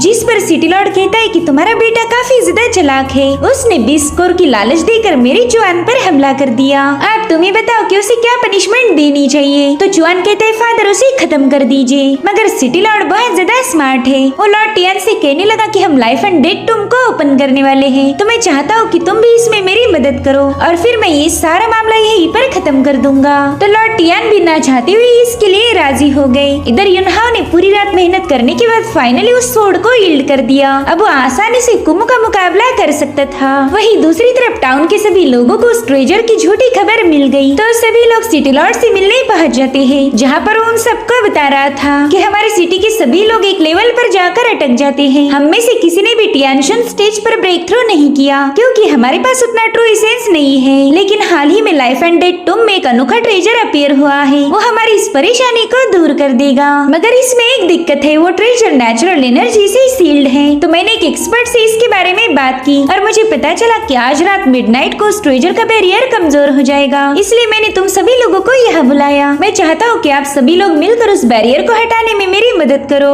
उस ट्रेजर को हासिल करके हम उसे रिफाइन करेंगे। लेकिन वहाँ मौजूद लोग थोड़ा सा डर गए थे, क्योंकि लाइफ एंड डेथ टूम में एक पॉइजनस स्मोक है, वहाँ पर कोई भी बंदा 1 घंटे के ऊपर जिंदा नहीं रह सकता। तो सिटी लॉर्ड बताता है कि इस काम में मास्टर चिन और लॉर्ड टियान हमारी मदद करेंगे। मास्टर चिन के पास एक पर्ल है जिसका यूज करके हम उस स्मोक को हटा सकते हैं। तो अभी सारे लोग सिटी लॉर्ड की बातों में आकर लाइफ एंड डेथ टूम में जाने के लिए राजी हो गए। साथ ही साथ सिटी लॉर्ड इन लोगों को टूम के अंदर ले जाने की जिम्मेदारी लॉर्ड टियान को सौंप देता है। वहीं दूसरी तरफ लिनफेओ कुमो का पीछा करते हुए उन केव्स के पास पहुंच चुकी थी। कुमो भी अपने इलाके में आते ही लिनफेओ के साथ फाइट करना शुरू कर देता है। उसने वहाँ पर chains of the Netherland formation को एक्टिवेट किया था, जिसमें लिनफेओ कैद हो जाती है। वो कह रहा था कि फाइनली तुम मेरे हाथ लग ही गई, तुम्हारे बाप को भी मैंने ही मारा था और तुम्हें भी मैं ही खत्म करने वाला हूँ। ये सब सुनकर लिनफेओ उस पर काफी ज्यादा भड़क गई थी, मगर उस फॉर्मेशन की वजह से वो कुमो का कुछ भी बिगाड़ नहीं सकती। कुमो उसे बताता है कि तुम्हारे फैमिली के पास एक स्पेशल एबिलिटी थी जिसका यूज करके गॉड की जंजीरों को ब्रेक किया जा सकता है। साथ ही साथ तुम्हारा ब्लड वाइटल एनर्जी को स्ट्रॉन्ग बनाने के काबिल है, तो उसी का यूज करके मैं अपनी कल्टीवेशन को बुलंदियों तक पहुंचा दूंगा। जिसके बाद वो अपनी एनर्जी का यूज करते हुए लिनफेओ पर अटैक करना शुरू कर देता है। इधर युनहाओ को लिनफेओ के रूम में कुमो की ऑरा मिली, तो समझ गया कि लिनफेओ की जान खतरे में है, इसलिए वो उस ऑरा को ट्रेस करते हुए सीधा कुमो की तरफ रवाना हो गया। इधर कुमो लिनफेओ के ब्लड को एब्जॉर्ब नहीं कर पा रहा था, क्योंकि उसकी ब्लड लाइन काफी ज्यादा स्ट्रॉन्ग है। मगर कुमो अभी भी हार नहीं मानता। वो कह रहा था कि तुम्हारे ब्लड को एब्जॉर्ब करने के बाद मैं इतना ज्यादा पावरफुल बनूंगा कि मुझे इन गॉड के सामने सिर झुकाने की जरूरत नहीं। साथ ही साथ तुम काफी ज्यादा खूबसूरत हो, तो तुम्हारा ब्लड लेने के बाद मैं तुम्हारी बॉडी के साथ भी एंजॉय करूंगा। मैं कभी कोई चीज जाया नहीं होने देता। जिसके बाद वो फिर से उसका ब्लड एब्जॉर्ब करने की कोशिश करता है, मगर उतने में तभी युनहाओ ने वहाँ आकर जमीन पर पाम अटैक कर दिया, जिससे कुमो का फॉर्मेशन ब्रेक हो चुका था। इधर लिनफेउ भी अब आजाद हो गई। युनहाओ कुमो से कह रहा था कि मैं पहले ही तुम्हारे इरादों को समझ चुका था और तुम ये बात कान खोल के सुन लो, तुम कभी भी अपने नापाक इरादों में कामयाब नहीं हो सकते। अब युनहाओ को वहाँ देखकर कुमो तुरंत ही हवा में फ्लोट करते हुए अपने एक्सट्रीम पावर्स को एक्टिवेट कर देता है। उसने युनहाओ पर अटैक करना शुरू कर दिए थे, मगर युनहाओ भी अपनी सोडारा से उसे घायल कर देता है। कुमो को तो यकीन ही नहीं हो रहा था कि युनहाओ इतनी जल्दी कल्टीवेशन में उसके बराबर आ गया। तभी युनहाओ अपनी एनर्जी बॉल का यूज करते हुए कुमो की शील्ड को ब्रेक कर देता है, जिसके बाद उन दोनों में जबरदस्त फाइट शुरू हो गई थी। मगर युनहाओ उस पर भारी पड़ गया, जिसके बाद वो कुमो को स्पिरिट लॉकिंग एरी में ट्रैप कर देता है, जिससे कुमो का बचा कुछ सेंस भी घटने लगा। युनहाओ उससे पूछता है कि सिटी लॉर्ड का क्या मकसद है और क्या वो भी एंशिएंट ह्यूमन रेस के लोगों को मारने में शामिल था, जिस पर कुमो बताने लगा कि डिवाइन रेस के गॉड सभी एंशिएंट ह्यूमंस को खत्म कर देंगे। तुम लिनफेउ को बचा नहीं सकते और तुम्हारा बाप तो अभी तक मर भी गया होगा, क्योंकि सिटी लॉर्ड उसे लाइफ एंड डेथ टूम में ले जाने वाला था। जो सुनते ही युनहाओ ने अपने पावरफुल ब्लो के साथ उस पर एक जोरदार अटैक कर दिया। अभी बंदा मरा या जिंदा है ये फिलहाल तो हमें बताया नहीं गया। इधर लिनफेउ कहने लगी कि हमें जल्दी से तुम्हारे फादर को बचाना होगा। वही दूसरी तरफ सिटी लॉर्ड भी इन सभी को लेकर लाइफ एंड डेथ टूम के पास पहुंच चुका था, मगर वो उस टूम के डोर को टच भी नहीं कर पाता।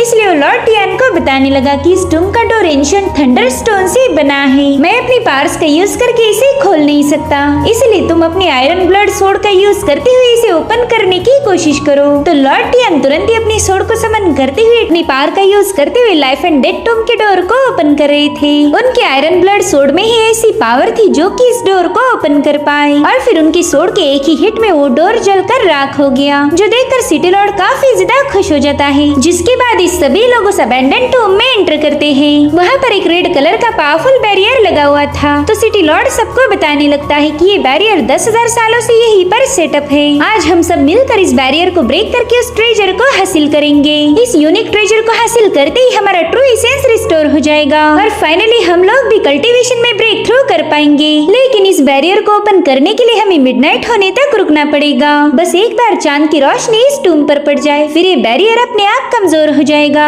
उस वक्त हम सब लोग मिलकर अपनी मेरिडियंस को ओपन करके ट्रू एसेंस को चैनल करेंगे। फिर तो ये बैरियर हम सबके ट्रू एसेंस के सामने ज्यादा देर तक टिक नहीं सकता और ये अपने आप डिस्ट्रॉय हो जाएगा। तो अभी सभी लोग उस बैरियर के सामने बैठकर अपनी मेरिडियंस को ओपन करने लगे। थोड़ी देर में पूरा चांद निकल कर आया था। वही दूसरी तरफ युनहाओ और लिनफेउ उसी टूम की तरफ आगे बढ़ने लगे। उन्हें कुछ भी करके वहाँ मौजूद हर एक डिसाइपल को बचाना था। इधर सिटी लॉर्ड सबसे कहने लगा कि चलो हमारे ट्रू एसेंस को चैनल करने का वक्त हो चुका है। तो इन सभी कल्टीवेटर्स ने अपनी एनर्जी का यूज करते हुए इस बैरियर पर हिट करना शुरू कर दिया, जिसमें लॉर्ड टियान और मास्टर चिन भी शामिल है। इधर युनहाओ और लिनफेउ भी उस टूम के सामने पहुंच चुके थे। युनहाओ देखता है कि उस टूम पर एक बहुत बड़ा बैरियर लगा हुआ है, जिसे देखते ही वो समझ जाता है कि सिटी लॉर्ड ने सैक्रिफाइस की सेरेमनी स्टार्ट कर दी है। इसलिए दोनों भी जल्दी से टूम की तरफ रवाना हो गए। वही टूम के अंदर मौजूद हर एक शख्स अपने पूरे ट्रू एसेंस का यूज करते हुए इस बैरियर को ब्रेक करने की कोशिश कर रहा था, मगर फिर धीरे धीरे करके वहाँ मौजूद डिसाइपल नीचे गिरना शुरू हो गए, जो देखकर हाइशांग को काफी ज्यादा खुशी होने लगी। वो समझ चुका था कि उनका ये प्लान काम कर गया।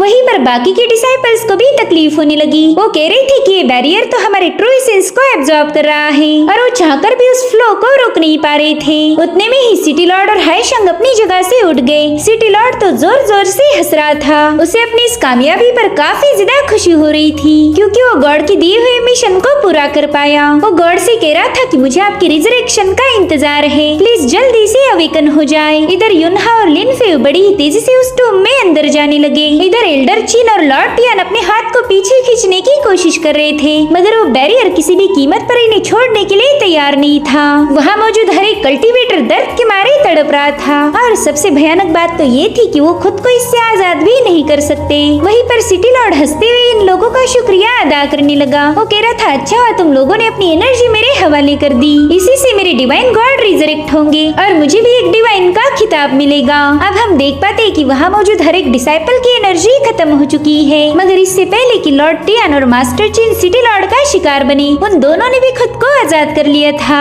मास्टर चिन ने तो हवा में जंप लगाते ही सिटी लॉर्ड पर अटैक कर दिया, जिसे सिटी लॉर्ड आसानी से डॉज कर देता है। वहीं पर मास्टर चिन लॉर्ड टियान से पूछ रही थी कि सीनियर क्या आप ठीक हो, जिस पर वो बताने लगे कि उस बैरियर ने मेरे सारे ट्रू एसेंस को एब्जॉर्ब कर लिया है। अब मुझ में इतनी भी पावर नहीं कि इन लोगों का मुकाबला कर पाऊं। वहीं पर सिटी लॉर्ड ने मास्टर चिन पर हमले करना शुरू कर दिए, जिन्हें वो हवा में जंप लगाते हुए अपनी सोड आरा का यूज करके डिस्ट्रॉय करने लगी, जो देखकर सिटी लॉर्ड ने उस पर एक और हमला कर दिया। और ये पहले हमलों के मुकाबले काफी ज्यादा खतरनाक था, तो उसे काउंटर करने के लिए मास्टर चिन ने अपनी यूनिक सोड टेक्निक को एक्टिवेट कर दिया। तब तक वहाँ पर युनहा और लिन फ्यू भी पहुंच चुके थे। युनहा तो मास्टर चिन के इस टेक्निक को देखकर काफी ज्यादा हैरान हो गया। वो कहता है ये तो 36 सोड टेक्निक है। इधर मास्टर चिन ने उन सभी सोड की ऑरा का यूज करते हुए सिटी लॉर्ड के अटैक को काउंटर करना शुरू कर दिया, लेकिन युनहा जानता था कि इस बंदी की जान खतरे में है। वहीं पर सिटी लॉर्ड की सोड मास्टर चिन के अटैक को डिस्ट्रॉय करते हुए उस पर हमला करने के लिए आगे बढ़ने लगी, तो मास्टर चिन को बचाने के लिए युनहा बीच में आ जाता है।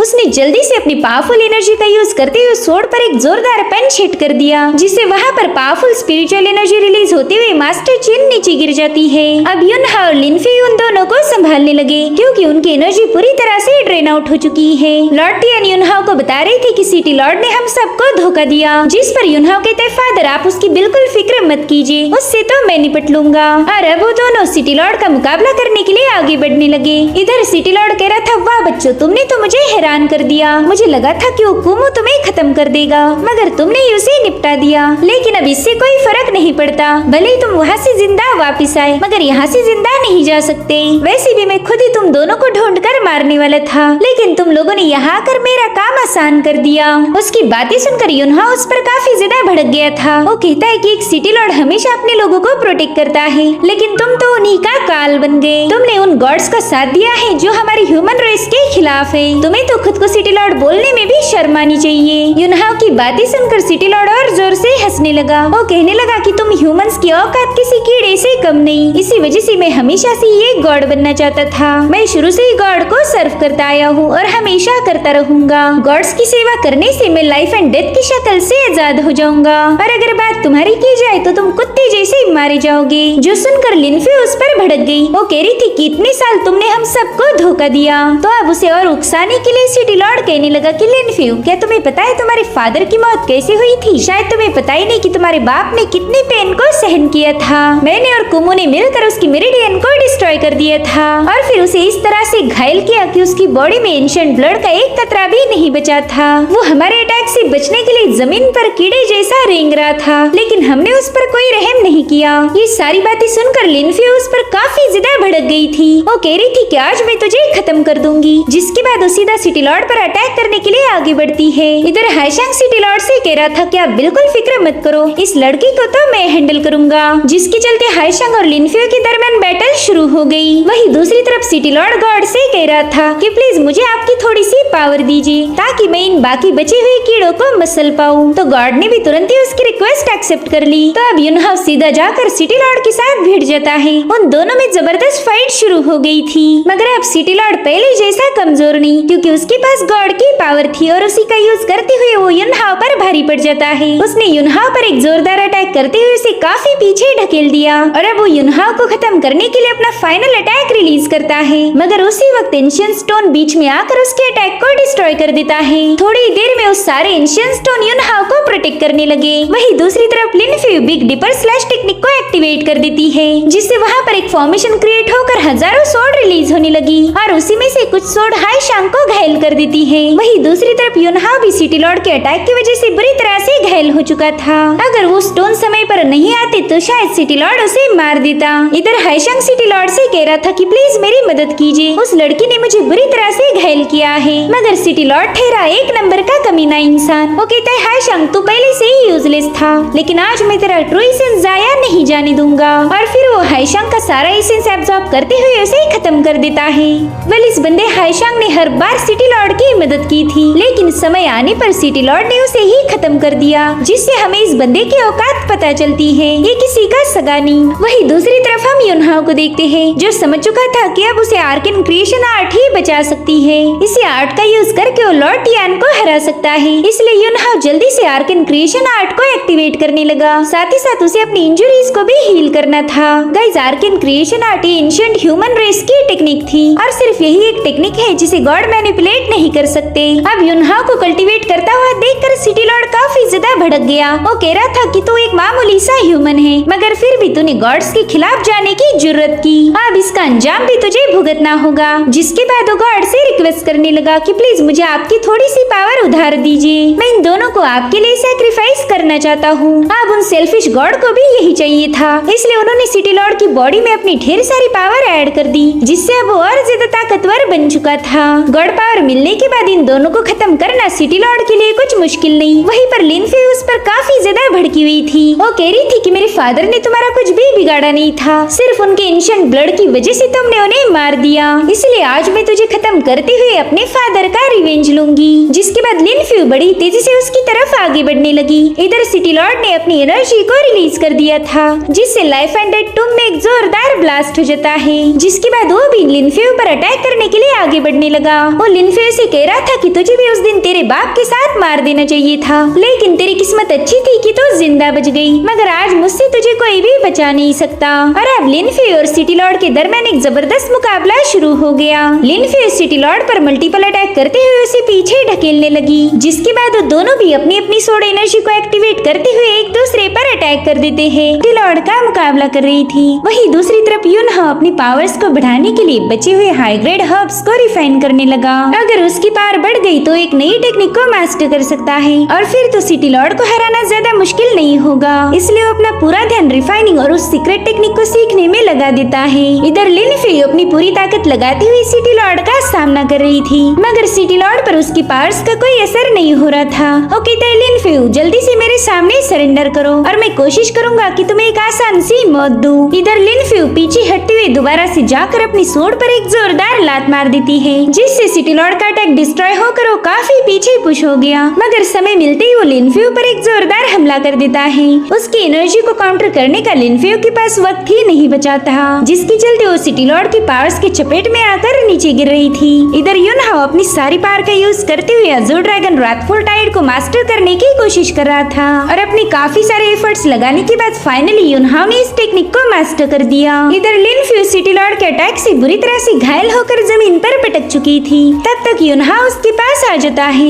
युनहाओ को एकदम जोश में देखकर सिटी लॉर्ड की तो होश ही उड़ गए। वो कहते हैं वाह युनहाओ, तुम पर तो मेरे अटैक का कोई असर नहीं हुआ। मगर युनहाओ का पूरा ध्यान लिन फ्यू पर था, तो कहती कि मैं बिल्कुल ठीक हूँ, तुम जाकर सिटी लॉर्ड का मुकाबला करो। इसलिए युनहाओ सिटी लॉर्ड को टक्कर देने के लिए उसके सामने जाकर खड़ा हो गया। इधर सिटी लॉर्ड ने गॉड्स की और पावर को एब्जॉर्ब कर लिया था, साथ ही साथ वो गॉड्स को अविकन करने की भी कोशिश कर रहा था, जो देखकर सीनियर चिंग युनहाओ को कहने लगी कि जल्दी से इसे रोक लो, अगर इसने गॉड्स को रिवाइव किया तो फिर इसे रोकना इम्पॉसिबल है। इसलिए युनहाओ अपनी पावर्स को एक्टिवेट करते हुए सीधा जाकर सिटी लॉर्ड के साथ फाइट शुरू कर देता है। वहीं पर सिटी लॉर्ड उसके अटैक को काउंटर करते हुए कह रहा था कि बच्चे तुम सिर्फ हुआ हाई स्टेज पर हो, जिस वजह से तुम्हारी ये 2 कौड़ी की कल्टीवेशन मुझे रोक नहीं सकती। वहीं पर युनहाओ अपनी पूरी ताकत लगाते हुए सिटी लॉर्ड के अटैक को रोक रहा था। अब इससे पहले कि सिटी लॉर्ड युनहाओ को बुरी तरह से घायल कर दे, युनहाओ तुरंत ही उसे लात मार के पीछे ढकेल देता है, मगर इसी चक्कर में युनहाओ की सोड उसके हाथ से फिसल गई। अब सिटी लॉर्ड को तो ऐसे ही मौके की तलाश थी,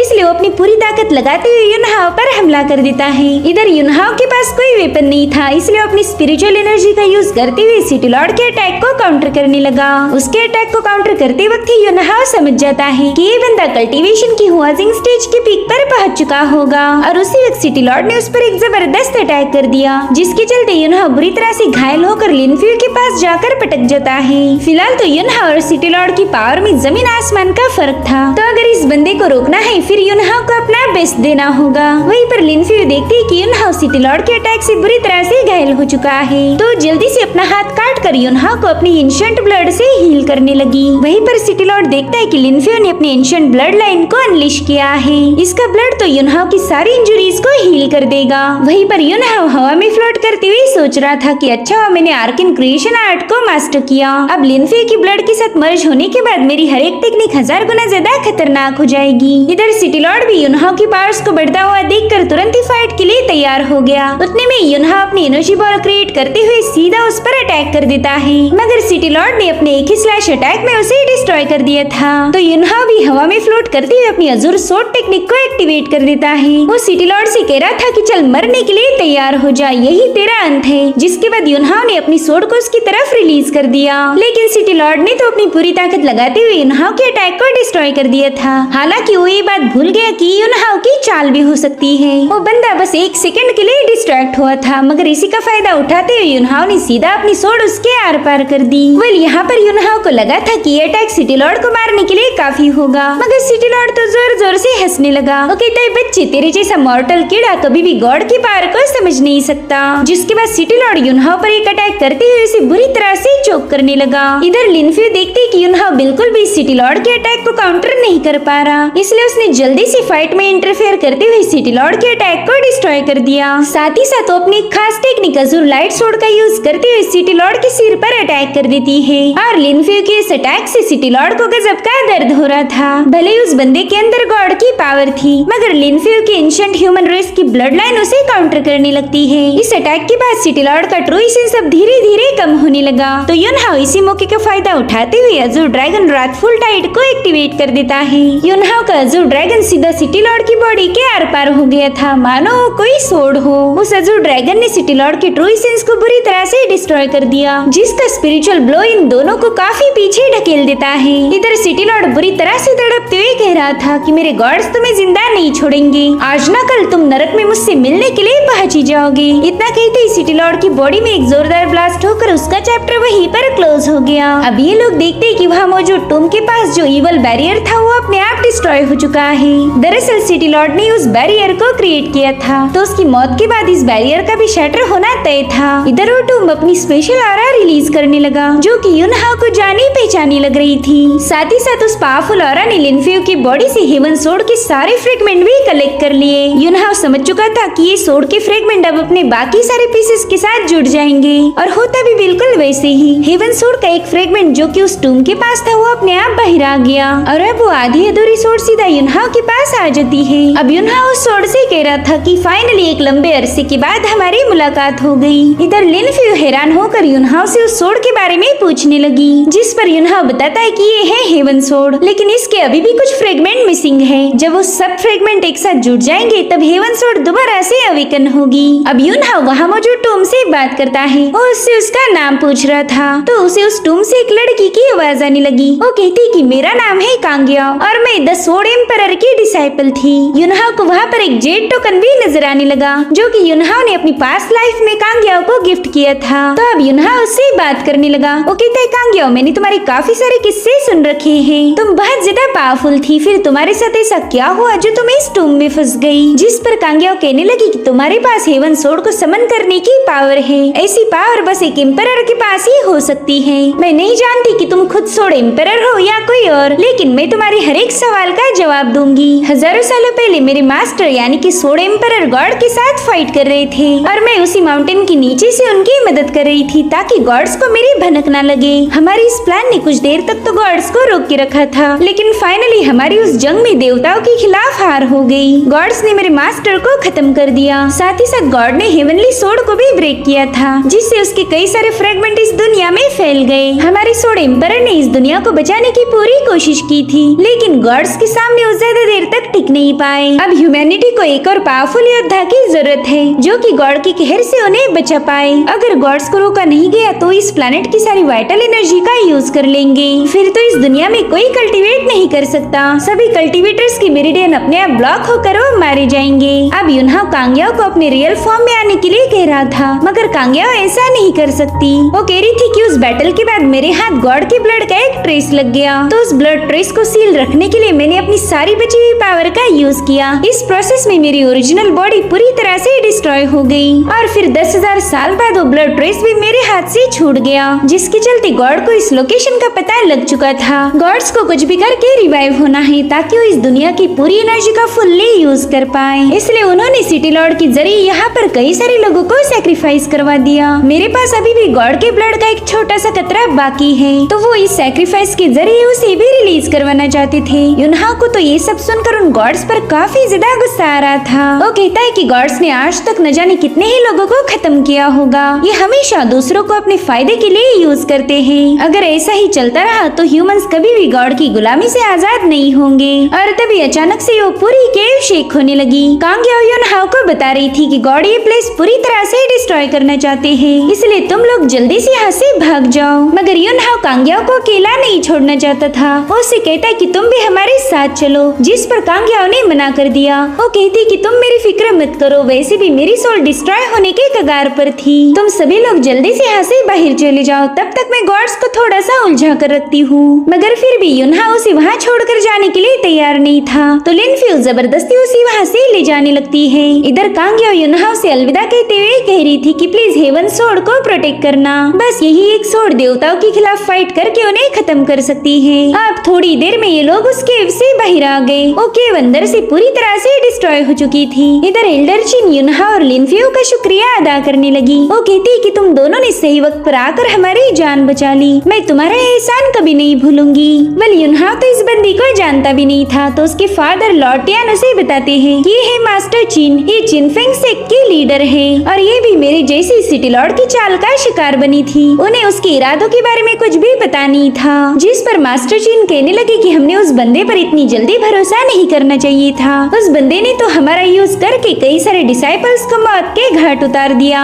अब युनहाओ तुरंत ही उसे ग्रीट करते हुए अपना नाम बताता है, साथ ही साथ उसने लिनफ्यू को भी उससे इंट्रोड्यूस किया था। वो कहता है मास्टर चिन, मुझे बस आपसे एक ही सवाल पूछना है, आपने उस केव में सिटी लॉर्ड पर अटैक करने के लिए 36 सोर्ड टेक्निक का यूज किया था, तो मैं बस इतना जानना चाहता हूँ कि आपने वो टेक्निक कहाँ से सीखी। जिस पर मास्टर चिन जवाब देते हुए कहने लगी कि हमारी चिनफेंग सेक्ट में एक सोर्ड पुल है, जब सोर्ड एम्परर की बॉडी के फ्रेगमेंट उस जगह पर आकर गिर गए। लोग तो ये भी कहते हैं कि सोर्ड एम्परर की सोल ने ही मेरे मास्टर शेन यून को जन्म दिया। ये 36 सोर्ड टेक्निक मेरे मास्टर शेन यून को नेचुरली अचीव हुई थी और फिर उनके वंशजों को पास डाउन करते हुए ये टेक्निक मुझ तक पहुँच गई। लेकिन मास्टर चिन को ये समझ नहीं आ रहा था कि युनहाओ ने इस टेक्निक को पहचान कैसे लिया। बता रही थी। साथ ही वो हैरान होकर युनहाओ से पूछती है कि आखिर तुम्हें 36 सोर्ड टेक्निक के बारे में कैसे पता। दरअसल युनहाओ ने यही सेम टेक्निक अपनी पास्ट लाइफ में कांग्याओ को सिखाई थी। साथ ही साथ सीनियर चिंग ने युनहाओ को उनके सेक्ट में एक सोर्ड पुल होने की भी बात बताई थी। तो युनहाओ को डाउट था कि शायद ये सेक्ट उसी जगह पर बना होगा जहाँ पर उसने हजारों सालों पहले गॉड्स के साथ फाइट की थी। तो युनहाओ डिसाइड करता है कि वो जल्दी चिंगफेंग मार्शल एकेडमी को विजिट करेगा, क्योंकि वहाँ मौजूद सोर्ड पुल में उसे अपने सोल के ट्रेसेस मिल सकते हैं। अब वो अपनी पास्ट लाइफ की बातें इन लोगों के साथ बिल्कुल शेयर नहीं करना चाहता। तो वो एल्डर चिंग को बताता है कि मेरी एक पुरानी दोस्त आपकी जैसी सोर्ड टेक्निक का यूज किया करती थी। तो अब एल्डर चिंग तुरंत ही उसका शुक्रिया अदा करने लगी। वो कह रही थी कि आप दोनों ने सही समय पर आकर हमारी जान बचाई और इसके लिए मैं हमेशा तुम लोगों की एहसानमंद रहूंगी। साथ ही साथ एल्डर चिंग अपनी चिंगफिंग मार्शल एकेडमी का टोकन भी युनहाओ को दे देती है, ताकि वो जरूरत के वक्त एल्डर चिंग से कांटेक्ट कर पाए। वो युनहाओ से कहती है कि मैं कभी भी तुम्हारी मदद करने के लिए पीछे नहीं हटूंगी। तो युनहाओ भी उनकी बात मानते हुए उनका टोकन एक्सेप्ट कर लेता है। वो उन्हें बताता है कि मैं जल्दी बाइहान सिटी विजिट करने वाला हूँ, तब शायद हमारी दोबारा से मुलाकात होगी। दरअसल युनहाओ को इनके सेक्ट में मौजूद सोर्ड पुल को चेक करना था। तो एल्डर चिंग कहती ठीक है युनहाओ, अब हमारी अगली मुलाकात हमारे सेक्ट में होगी। जिसके बाद वो इन सभी को अलविदा कहते हुए चिंगफिंग मार्शल एकेडमी की तरफ रवाना हो गई। उसके वहाँ से जाते ही युनहाओ अपने फादर से कह रहा था कि अब हमने भी यहाँ पर ज्यादा देर रुकना नहीं चाहिए। तो ये लोग भी तुरंत अपने सोर्ड मार्शल सेक्ट की तरफ रवाना हो गए। जिसके बाद हमें ब्लडशेड हॉल का सीन दिखाया गया, जहाँ पर एक मास्क वाला बंदा अपने लीडर को बता रहा था कि सीनियर हमारी सारी प्लानिंग फेल हो गई। सिटी लॉर्ड ने जो ब्लड सैक्रिफाइस सेरेमनी ऑर्गेनाइज की थी वो पूरी तरह से नाकाम हो गई। युनहाओ नाम के बंदे ने हमारी सेरेमनी तो बर्बाद कर ही दी, लेकिन उसने सिटी लॉर्ड और कुमो को भी खत्म कर दिया। अब ये खबर सुनकर तो उसका लीडर काफी ज्यादा भड़क जाता है। उस बंदे से कह रहा था कि लाइफ एंड डेथ टूम में गॉड का एक ब्लड एसेंस भी था, तो बताओ उन लोगों ने उसके साथ क्या किया। जिस पर वो बंदा जवाब देते हुए कहने लगा कि उस ब्लड ड्रॉप को भी एंशिएंट ह्यूमन ने एब्जॉर्ब कर लिया। वेल इसका सीधा मतलब ये था कि ये लोग अब इतनी आसानी से गॉड को रिवाइव नहीं कर सकते। तो बंदा अपने लोगों को हुक्म देता है कि एंशिएंट ह्यूमन रेस वाले लोगों की तलाश करो, अगर किसी के पास भी ऐसी यूनिक ब्लड लाइन हो तो उसे यहाँ लेकर आओ। जिसके बाद वो युनहाओ से निपटने के लिए खुद भी यहाँ से रवाना हो गया। वहीं दूसरी तरफ हमें लाइफ एंड डेथ टूम पर एक और बंदी दिखाई गई, जो कि कह रही थी कि लिनफ्यू की एंशिएंट ह्यूमन रेस की ऑरा अब एक्सपोज्ड हो चुकी है। डिवाइन रेस के गॉड्स अब किसी भी कीमत पर उसे मारने की कोशिश करेंगे, इसलिए अब मुझे लिनफ्यू को अपने साथ ले जाना होगा। मेरे सेक्ट में ही वो गॉड के अटैक से पूरी तरह से महफूज रह सकती है। जिसके बाद हमें सोर्ड मार्शल सेक्ट का सीन दिखाया गया, जहाँ पर युनहाओ लिनफ्यू और अपने फादर को लेकर घर वापस आ गया था। वो अपने फादर से कह रहा था कि आपका ट्रू एसेंस पूरी तरह से डिप्लीट हो चुका है, तो आप बस कुछ एलिक्सर पिल लेकर आराम करो और कुछ ही दिनों में आप पूरी तरह से ठीक हो जाओगे। लेकिन लॉर्ड टियान को खुद की परवाह बिल्कुल नहीं थी। उन्हें तो बस सिटी लॉर्ड ने जो मासूम लोगों की जाने ली थी उसके लिए बुरा लग रहा था। और उतने में ही वहाँ पर एंट्री होती है ब्लडशेड हॉल के लीडर की। वो अपने साथ अपने चमचों को भी लेकर आया था। अब इस बंदे का नाम क्या है ये हमें फिलहाल तो बताया नहीं गया, मगर ये बंदा डिवाइन गॉड का फुल टू वफादार है। वो कह रहा था, अरे वाह, तुम तीनों तो एक हंसती खेलती फैमिली हो। सच बताओ तो तुम्हें एक साथ देखकर मुझे काफी ज्यादा अच्छा लगा। तो युनहा उससे पूछता है कि भाई तो है कौन, लेकिन वो बंदा इस पर कोई जवाब नहीं देता। वो कहता है कि मेरे ख्याल से तुम ही युनहा हो जिसने सिटी लॉर्ड और कुमू को खत्म कर दिया। अब लिनफेयू को इस बंदे पर शक होने लगा, इसलिए वो पूछती कि तुम यहाँ पर क्यों आए हो, जिस पर वो बंदा बताता है कि मैं तो बस तुम्हारे लिए आया हूँ। इधर लॉर्ड टियान इन दोनों से कह रहे थे कि मुझे इन लोगों की इरादे बिल्कुल भी नेक नहीं लगते, तुम दोनों को भी इससे संभाल कर रहना होगा क्योंकि ये भी सिटी लॉर्ड जितना ही पावरफुल है। जो सुनते ही बंदा कह रहा था कि प्लीज उस सिटी लॉर्ड से मुझे कंपेयर मत करो। वो खुद तो मर गया लेकिन उसने ब्लड सैक्रिफाइस की सेरेमनी भी फेल करवा दी। इतना ही नहीं, उसकी वजह से डिवाइन गॉड का ब्लड भी एब्जॉर्ब हो गया। इधर लॉर्ड टियान ने उसकी कल्टीवेशन लेवल को भाप लिया था। वो कहते कि ये बंदा तो हुआजिंग लेवल के पिक पर है, यानी कि सिटी लॉर्ड से भी 1000 गुना ज्यादा पावरफुल होगा। हम लोग इसका इतने आसानी से मुकाबला नहीं कर पाएंगे। जिस पर वो बंदा कहता है कि मेरी तुम दोनों के साथ कोई दुश्मनी नहीं, मुझे तो बस ये लड़की चाहिए, जल्दी से इसे मेरे हवाले कर दो और मैं एकदम आसानी से इसका सारा ब्लड एसेंस एब्जॉर्ब कर लूंगा। हालांकि युनहाओ ने तुरंत ही अपने सोड को समन कर लिया। वो कह रहा था कि ये मेरी फैमिली है और मेरे होते हुए तुम इनका कुछ भी बिगाड़ नहीं सकते। अगर तुम्हें लिनफेयू चाहिए तो सबसे पहले तुम्हें मेरे साथ फाइट करनी होगी। युनहाओ की बातें सुनकर वो बंदा जोर जोर से हंसने लगा। वो कहता है, बच्चे शायद तुम सिचुएशन को बिल्कुल भी समझ नहीं पा रहे हो, तुम्हें पता ही नहीं कि मैं कितना ज्यादा पावरफुल हूँ, इसलिए मेरी पावर्स को जाने बिना ही मुझे चैलेंज मत करो। जिस पर युनहाओ कहता है कि चाहे तो कितना भी पावरफुल क्यों ना हो, मेरे होते हुए तो मेरी फैमिली को नुकसान नहीं पहुँचा सकता। जिस पर वो बंदा कहता है, ठीक है फिर मैं अभी तुझे तेरी औकात दिखा देता हूँ। और फिर वो जल्दी से अपनी पावर्स का यूज करते हुए लॉर्ड टियान और लिनफेयू को ट्रैप कर देता है। ये दोनों भी उस बंदे की पावर से खुद को आजाद नहीं कर पा रही थी। वो कहते हैं, देखो मैं तुम्हारी आंखों के सामने इन्हें हर्ट करूंगा और तुम मेरा कुछ भी बिगाड़ नहीं पाओगे। साथ ही साथ अपने सभी बंदों को युनहाओ पर अटैक करने का हुक्म देता है। तो उन सब ने मिलकर एक साथ ही युनहाओ के साथ फाइट करना शुरू कर दी। तो युनहाओ भी अपनी सोड ऑरा का यूज करते हुए उन पर काउंटर अटैक करने लगा। वो लोग समझ गए थे कि इस बंदे की सोड ऑरा काफी ज्यादा स्पेशल है। तो उन सब ने मिलकर एक साथ ही युनहाओ पर अपनी पावरफुल ऑरा रिलीज करना शुरू कर दी, जिसे युनहाओ अपनी सोड के दम पर रोक रहा था।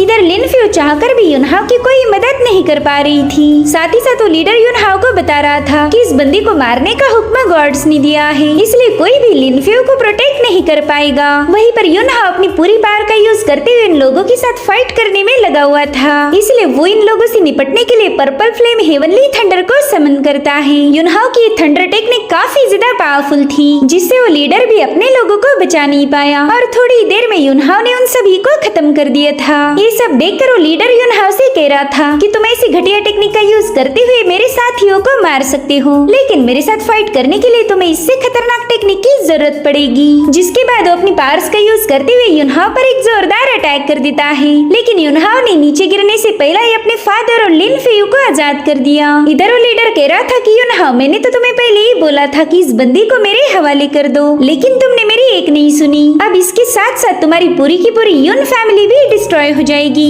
युनहाओ को पता था कि इस बंदे में और उसमें जमीन आसमान का फर्क है, मगर फिर भी वो उसके साथ फाइट करने के लिए तैयार हो गया। जिसके बाद वो दोनों भी आपस में भिड़ जाते हैं, मगर वो बंदा युनहाओ को पीछे ढकेलते हुए सीधा जाकर लिनफेयू को दबोच लेता है। उसने लिनफेयू को बुरी तरह से चोक करके नीचे पटक दिया। साथ ही साथ वो लॉर्ड टियान पर भी हमला कर देता है, जो देखकर युनहाओ उस पर काफी ज्यादा भड़क गया था। अब इससे पहले कि युनहाओ उस पर हमला कर पाए, वो तो उसे भी जमीन पर पटक देता है। वहीं पर लॉर्ड टियान युनहाओ को बता रहे थे कि तुम्हारी और इस बंदे की कल्टीवेशन में जमीन आसमान का फर्क है, मुझे नहीं लगता कि तुम अकेले इसे टक्कर दे पाओगे। मगर युनहाओ पीछे हटने के लिए तैयार नहीं था। वो लिनफेयू और अपने फादर से कहता है कि आप दोनों यहाँ से भाग जाओ। जिसके बाद युनहाओ ने अपनी खास टेक्निक यानी कि अज़ूर सोर्ड टेक्निक को एक्टिवेट कर दिया। भले ये टेक्निक काफी ज्यादा पावरफुल थी, मगर उस बंदे की कल्टीवेशन के सामने वो फीकी पड़ गई। वो युनहाओ की हर एक अटैक को डॉज करते हुए सीधा उसके पास पहुंच बच जाता है। उसने युनहाओ को बड़ी ही तेजी से जमीन पर दे मारा था। तब तक लिनफियो ने भी उस बंदे पर अटैक किया, लेकिन वो उसे भी काउंटर कर देता है। वो अब लिनफियो का सारा एंशिएंट ब्लड एसेंस एब्जॉर्ब करने लगा और इसमें लॉर्ड टियान और युनहाओ उसकी कोई मदद नहीं कर सकते थे। ब्लडशेड हॉल का लीडर कहता है कि मैं लिनफियो को मारने के बाद पूरी युन फैमिली को साफ कर दूंगा।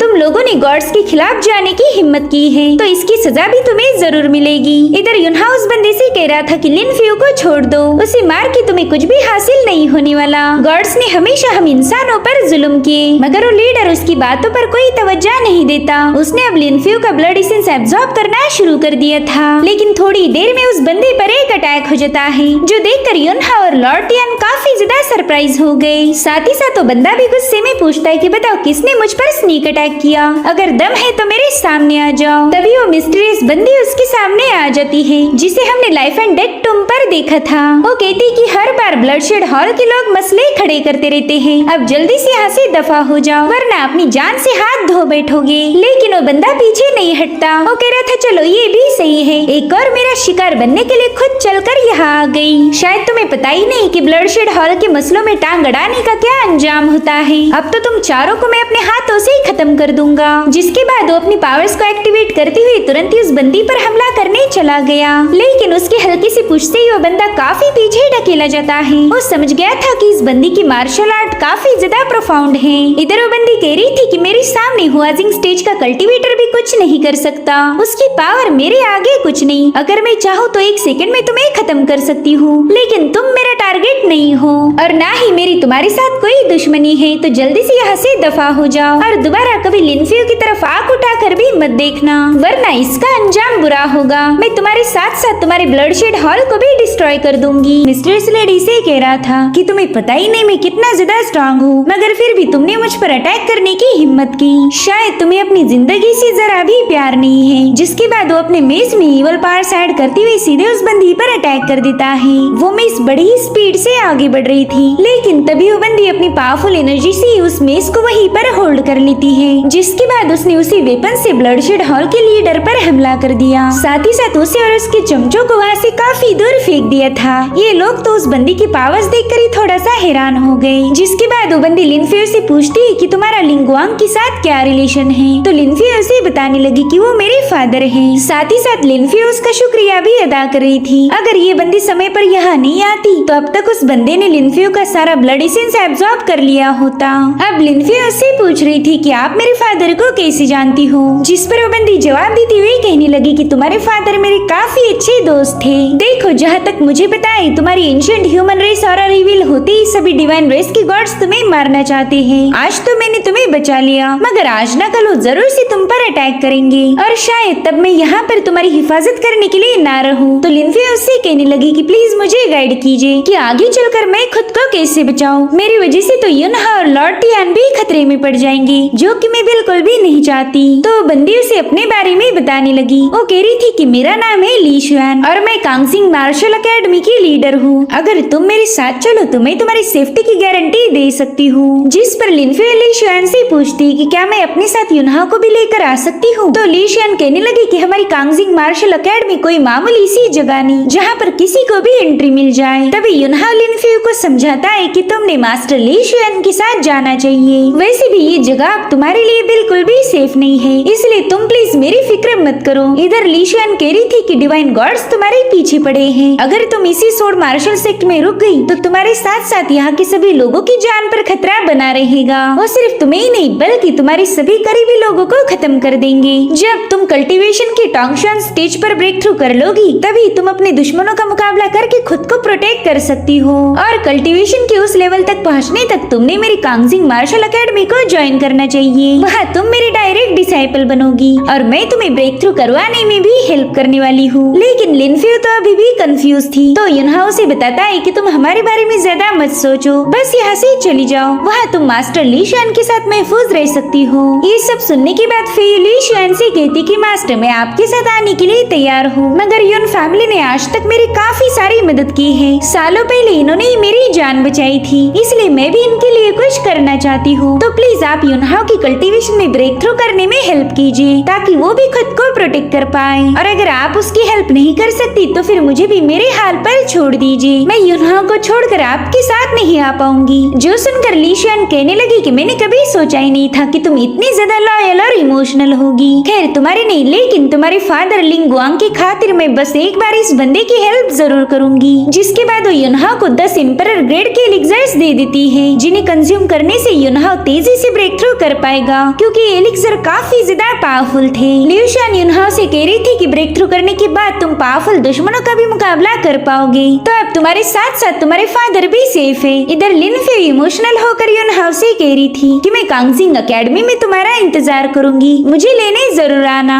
जिसके बाद ये दोनों एक दूसरे को गुड बाय बोलकर फेयू वहाँ से चली गई। अब उसकी वहाँ से जाते ही युनहाओ अपने फादर से कह रहा था कि ब्लडशेड हॉल इतनी आसानी से गिव अप नहीं करेगा, तो मैंने जल्दी से खुद को पावरफुल बना लेना चाहिए ताकि मैं आपको और फेयू को प्रोटेक्ट कर पाऊँ। जिस पर लॉर्ड टियान कहने लगे कि मुझे तुम पर पूरा यकीन है कि तुम कल्टीवेशन में काफी आगे तक जाओगे। और उतने में ही वहाँ पर बाउडेन टावर का एल्डर जू पहुँच गया। वो कह रहा था युनहाओ मैं बहुत ज्यादा खुश हूँ कि तुम लाइफ एंड डेथ टूम से सेफली वापस आ गए। मैंने सुना था कि सिटी लॉर्ड वहाँ पर कई सारे लोगों को सैक्रिफाइस करने के लिए ले गया था, मगर तुमने समय रहते वहाँ का बैरियर ब्रेक करते हुए कुछ लोगों की जान बचा ली है। साथ ही साथ तुमने सिटी लॉर्ड जैसे घिनौने इंसान को भी खत्म कर दिया। सच बताओ तो मैं तुम्हारी बहादुरी से काफी ज्यादा खुश हूँ। तो उनकी कॉम्प्लीमेंट के लिए युनहाओ भी उनका शुक्रिया अदा करने लगा। एल्डर जो कहता है कि कुछ दिन पहले तुमने मुझे फायर किरण ढूंढने के लिए बताया था, तो मैंने काफी सारी इन्वेस्टिगेशन की और फाइनली मुझे एक प्रॉपर लोकेशन के बारे में पता चला है। दरअसल मेरे बाउडेन टावर के कुछ लोग बेहान काउंटी गए थे और वहीं पर उनका फायर किरण के साथ इनकाउंटर हुआ।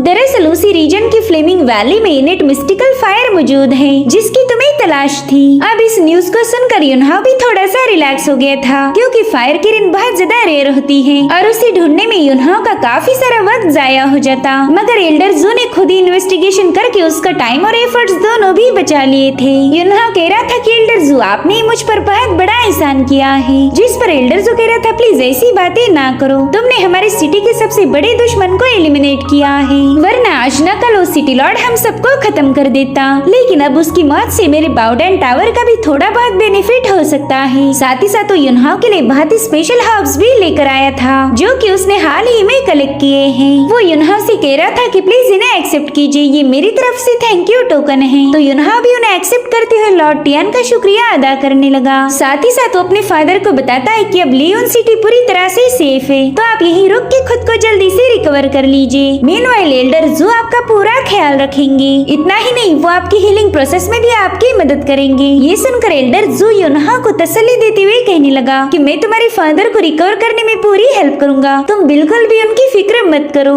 अब एल्डर जू के वहाँ से जाने के बाद युनहाओ के फादर उससे पूछ रहे थे कि तुम्हारे आगे के क्या प्लान है, मुझे तुम्हारी काफी ज्यादा फिक्र हो रही है। जिस पर वो बताता है कि सबसे पहले तो मैं सोल फ्रूट हासिल करूंगा, वो मेरे लिए काफी ज्यादा इम्पोर्टेंट है, तो मेरी सबसे पहली टॉप प्रायोरिटी होगी बायहान काउंटी जाकर सोल फ्रूट को हासिल करना। तो लॉर्ड टियान कहते ठीक है, फिर मैं भी एल्डर इंग के लिए एक लेटर लिखता हूँ, तुम उन्हें वो शो कर देना और फिर वो तुम्हें फ्रूट दे देंगे। अब अगले दिन युनहाओ लियोन सिटी के फॉरेस्ट में पहुँच गया। वो सोच रहा था कि फ्लेमिंग वैली नॉर्दर्न बायहान काउंटी के सेंटर में है, तो इस जर्नी में मैं जरूर से उसी इलाके के पास से गुजरूंगा। वहाँ पर मैं एल्डर इंग को फादर का लेटर दे के सोल फ्रूट कलेक्ट कर लूंगा, जिसके बाद मेरा अगला टारगेट होगी फ्लेमिंग वैली। वहाँ मुझे कुछ भी करके इनेट मिस्टिकल फायर को ढूंढना ही होगा, तभी जाकर मैं उसमें मेरी हेवन सोर्ड को रीफोर्ज कर सकता हूँ। जिसके बाद वो सीधे बायहान काउंटी के लिए रवाना हो गया। वही दूसरी तरफ हमें नॉर्दर्न रीजन की फ्लेमिंग वैली का सीन दिखाया गया। वहाँ हम कुछ कल्टीवेटर्स को देख पाते हैं जो कि उस इलाके में पड़े हुए फायर स्टोन्स को कलेक्ट कर रहे थे। ये लोग भी यहाँ पर इनेट मिस्टिकल फायर ही ढूंढने आए थे। तभी उनमें से एक बंदा कहने लगा कि हम तो यहाँ पर मिस्टिकल फायर की तलाश में आए थे, लेकिन वो छोड़कर हम पता नहीं क्यों फायर स्टोन्स इकट्ठा कर रहे हैं। जिस पर उसका सीनियर जवाब देते हुए कहने लगा कि तुम्हें थोड़ा सा सब्र रखना होगा, फायर किरण मिस्टिकल को एक मास्टर ने किरिन केव में ट्रैप किया था, इसीलिए हम उस केव में नहीं जा पाएंगे। मगर फायर किरिन की फायर एनर्जी ने यहाँ के फायर स्टोन्स को इनहेंस किया है, जिससे इन फायर स्टोन की क्वालिटी काफी ज्यादा अच्छी हो गई। ये फायर स्टोन पहले इतने पावरफुल नहीं थे जितने कि ये फिलहाल है। अभी फायर स्टोन एक बढ़िया सा अल्केमी मटेरियल बन चुके हैं, इसलिए हम इन्हें कलेक्ट कर रहे हैं। इससे हम अपनी रिफाइनिंग प्रोसेस को काफी तेजी से बढ़ा पाएंगे। मगर किरिन केव में मिलने वाले स्टोन्स इनसे भी ज्यादा अच्छी क्वालिटी के होंगे, इसमें तो कोई शक ही नहीं। जिस पर वो बंदा कहने लगा कि फिर तो हमने वहीं पर जाके फायर स्टोन को कलेक्ट करना चाहिए। मगर उसका सीनियर बता रहा था कि ये जगह काफी ज्यादा खतरनाक है, इसलिए हम ऐसे ही बेफिक्र होके इधर उधर घूम नहीं सकते। हमें यहाँ पर पूरी तरह से सावधानी बरतनी होगी, इसलिए जब तक मैं ऑर्डर नहीं देता तुम में से कोई भी केव के पास नहीं जाएगा। अभी कल्टीवेटर्स किस सेक्स से बिलोंग करते हैं ये हमें फिलहाल तो बताया नहीं गया। इनके साथ एक लड़की भी थी, वो कहती कि भले ये जगह एकदम शांत नजर आ रही हो, मगर यहाँ पर कुछ तो गड़बड़ है। ऐसा फील होता है कि कोई हमें वॉच कर रहा हो। मेरे ख्याल से यहाँ पर कोई खतरनाक मॉन्स्टर होगा जो बस हम पर अटैक करने की फिराक में है। सही मौका मिलते ही वो हम पर झपट जाएगा। उस बंदी को इतना ज्यादा डरा हुआ देखकर उसका दोस्त चुपचाप से एक फायर स्टोन को मूव करता है, तो उस फायर स्टोन को अपने आप मूव होता हुआ देखकर वो बंदी और ज्यादा डरने लगी। तो उसकी ऐसी हालत देखकर वो बंदा जोर जोर से हंसने लगा। वो कह रहा था कि तुम कुछ ज्यादा ही नर्वस हो रही हो, तुमने थोड़ा सा रिलैक्स करना चाहिए, और अगर होगा भी तो तुम्हें डरने की जरूरत नहीं, क्योंकि हम उसे खत्म कर देंगे। जिसके बाद ये सभी लोग फायर किरिन की तरफ रवाना हो गए। वही दूसरी तरफ ब्लडशेड हॉल का बंदा अपने क्लान में वापस पहुंच चुका था। ली शुआन से मिली हुई हार उससे बिल्कुल भी बर्दाश्त नहीं हो रही थी। उसे समझ ही नहीं आ रहा था कि आखिर वो लिनफ्यू के ब्लड को एब्जॉर्ब कैसे करेगा, क्योंकि अब उसे प्रोटेक्ट करने के लिए उसके पास एक पावरफुल बंदी मौजूद है।